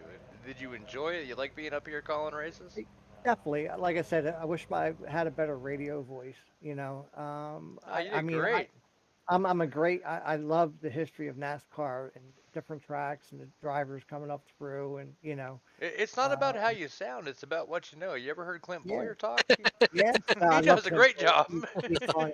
He's a lot of fun. But yeah, I mean, it was definitely great being on that side of it. You know, um, there for a while, like the last 5 laps, you were about 10 seconds ahead of me. So that's why I didn't. Well, I couldn't say anything anyway because Jay had it covered. But That's true. like, I'm sitting there watching the race and listening to Jay, and I said, they're not on the same station here. You know, I'm like 10, 15 seconds behind. So I'm just hanging on and hearing who won before the TV came across. But yeah, a lot of fun. It's a lot of fun, and it's fun to watch the boys from the military and yeah, for what they do, and it's a great program that TDR has for these guys. You know, their own special night, their own special thing for the first responders and our vets and our active military. And you know, my hats off to them. And you know, they're yeah, each one of these guys are hard racers. You know, we race on them every night, and it's a tough group. You know, and Absolutely. Jim, Mhm. we appreciate you stepping in and saving our thank you. windpipes for this extra long event. Anytime you got free time on a Monday night, you're Yeah, welcome come up on to the out and booth join to us. join us. Yeah, I would yeah. love to be accompanied by the Downham brothers so I can just run cameras and not talk. That'd be great. I love the talk, but running cameras and talking, it's tricky. It is. It really is Yeah, tricky. I don't I know got to how. go back and Andy's much better at it than I am, but I'm doing my best to pick up that piece that he's left behind doing bigger and better things. right. Before we cut it off, I do have to give one last plug to the charity race we are running on Friday night for Elizabeth Winowski. That is Tyler Daniels, the namesake of Tyler Daniels Racing. His sister passed away unexpectedly at a very young age, left behind a young child. So we are raising money for that cause. Over $1,000 already. September 16th, this Friday on the Maconi Entertainment Networks. We'll have links up on the Tyler Daniels Racing Facebook page tomorrow. That'll be Craftsman Trucks at Chicagoland. 30-minute practice, 2-lap qualifying, 100-lap race, $10 entry fee that goes to the good cause, and there's an optional 50-50. 5 tickets for $10, 15 tickets for $20, 50 tickets for $50. And even if you're not in it for a good cause, we've raised over $1,000. That 50-50 is pretty enticing, even if you're not into racing. Gentlemen, any last thoughts you guys want to put on here before we let it all go? As usual, what a great race, 140 laps. I was worried about tonight. Jim, thank you very much for coming up here. Like I said, I mean, you just added a little bit more to the broadcast and kept it entertaining and brought some stuff that, you know, everybody didn't know. And you know, I think you added a value tonight that everybody got to know Jim, Yeah, my brother, yeah. instead of just seeing your name out there as a hi, how you doing? And You this is guys, what you do. So now they you get to hear guys are you. by far two of the best Downhams I know. Oh, thank There you. we I go. appreciate it. Yeah, thank you there, bud. Appreciate it. Absolutely, It's man. been, Um, nah, thank everybody. I I know, love man. you That both was like brothers. I do. Yeah, we love you too. love you too. Love you too. Definitely. But no, I mean, what a great race. What a great finish. I mean, the final rundown was Andrew Bissonette obviously pulled out the win over Devin Zimmerman, Chuck McDonald third, Brian Boyd fourth, Sean Ward fifth, Ethan Thompson came home sixth, Brad Hunt seventh, Andrew Spears came home eighth, Robert Cochran ninth, Christopher Rawlings 10th, Luke Desjardins 11th, Tanner Lee 12th, Brad Youngman 13th, Barney Sigmund 14th. That's your final running order tonight here at Talladega after 140 laps. great racing there at the end. Can't blame Brian Boyd for any of that. He was doing what he was meant to do. If you like that, catch us the same back time, same back channel at BACC Sports. Hit the like, hit the subscribe, hit the notification button, hit the bell so that way you know when we go live. And we will get those information out as to the charity race on Friday nights. If you have anything to do at 8 o'clock during the rest of the week, have nothing to do, come on out and join us at TDR. Even From if you have me something to to do, Tommy. cancel it. If you have something to do Friday night, cancel it. Yeah, cancel Friday nights anyway. This Go Friday throw anyway. some money at a good cause, or go throw some money at a 50-50, get a chance to win some money back. Whatever it is, please donate. Let's help this family kind of recover a little bit from the unfortunate circumstances that were put upon them. We go next week to the last race at Michigan. We'll find out who takes home that B&B Wraps trophy. That's going to be exciting news. Any last thoughts from you, Jim, before I close it out? Yep, next week for Michigan. A spoiler alert is I predict Cochran's going to win it. Ooh, that's a big one. Yeah. All right. Other than that, guys, it was great tonight. Thank you guys for allowing me to come on board and sharing my little thoughts that I have with you. And it was a lot of fun. And It's thank our you for always pleasure. coming out. Yep. You're But thank welcome you. up here anytime, buddy. That was All right. Absolutely. tremendous. All right. Thank you. Thank you all. Well, You bet. Go ahead, Jay. No, go ahead. You can wrap it up. I'm pretty much done. I called that last one. I've been trying to rehydrate ever since and get my windpipes back in order. So, Tommy, Jim, as usual, great racing tonight. Thank you to all the veterans, first responders, everybody who pushed life on the line. Thank you to the YouTube chat for everybody joining in tonight. I'll see you next week in Michigan. Absolutely. And one last All shout right. out to our sponsors, McConeySetupShop.com. Go check them out for setups, paints, apparel, and now broadcasting. Tune in Friday nights to their entertainment. We'll have those links up on the Tyler Denton Facebook page tomorrow for the charity event that we're running, and they are broadcasting for us. I may or may not be up in the booth. 90% I may be. So tune in for that. Of course, love them. McConeySetupShop.com. B&B Wraps, who provides the trophies for this TDR Veterans and First Responders League Season 6 trophy, will be handed out next week. Final race at Michigan, and they will be signed up for Season 7. So that's 7 trophies in a row from B&B Wraps. Facebook.com/B.B Racing Wraps. Back charities, it helps put the fun in funded. Backcharities.com, go make a donation, especially that charity event, and getting that 50-50 raffle. Maybe put a little more money back in your pocket, but even if you don't, you're at least helping out a good cause. Backcharities.com. And of course, Tyler Daniels Racing. You hear Jay every pre-race talking about all the great leagues, all the great things we do. Jim has alluded to how cool, calm, and all-inclusive they are. And on behalf of Back Sports, Jay Downham and Jim Downham, the infamous now Downham brothers of the Back Sports broadcast,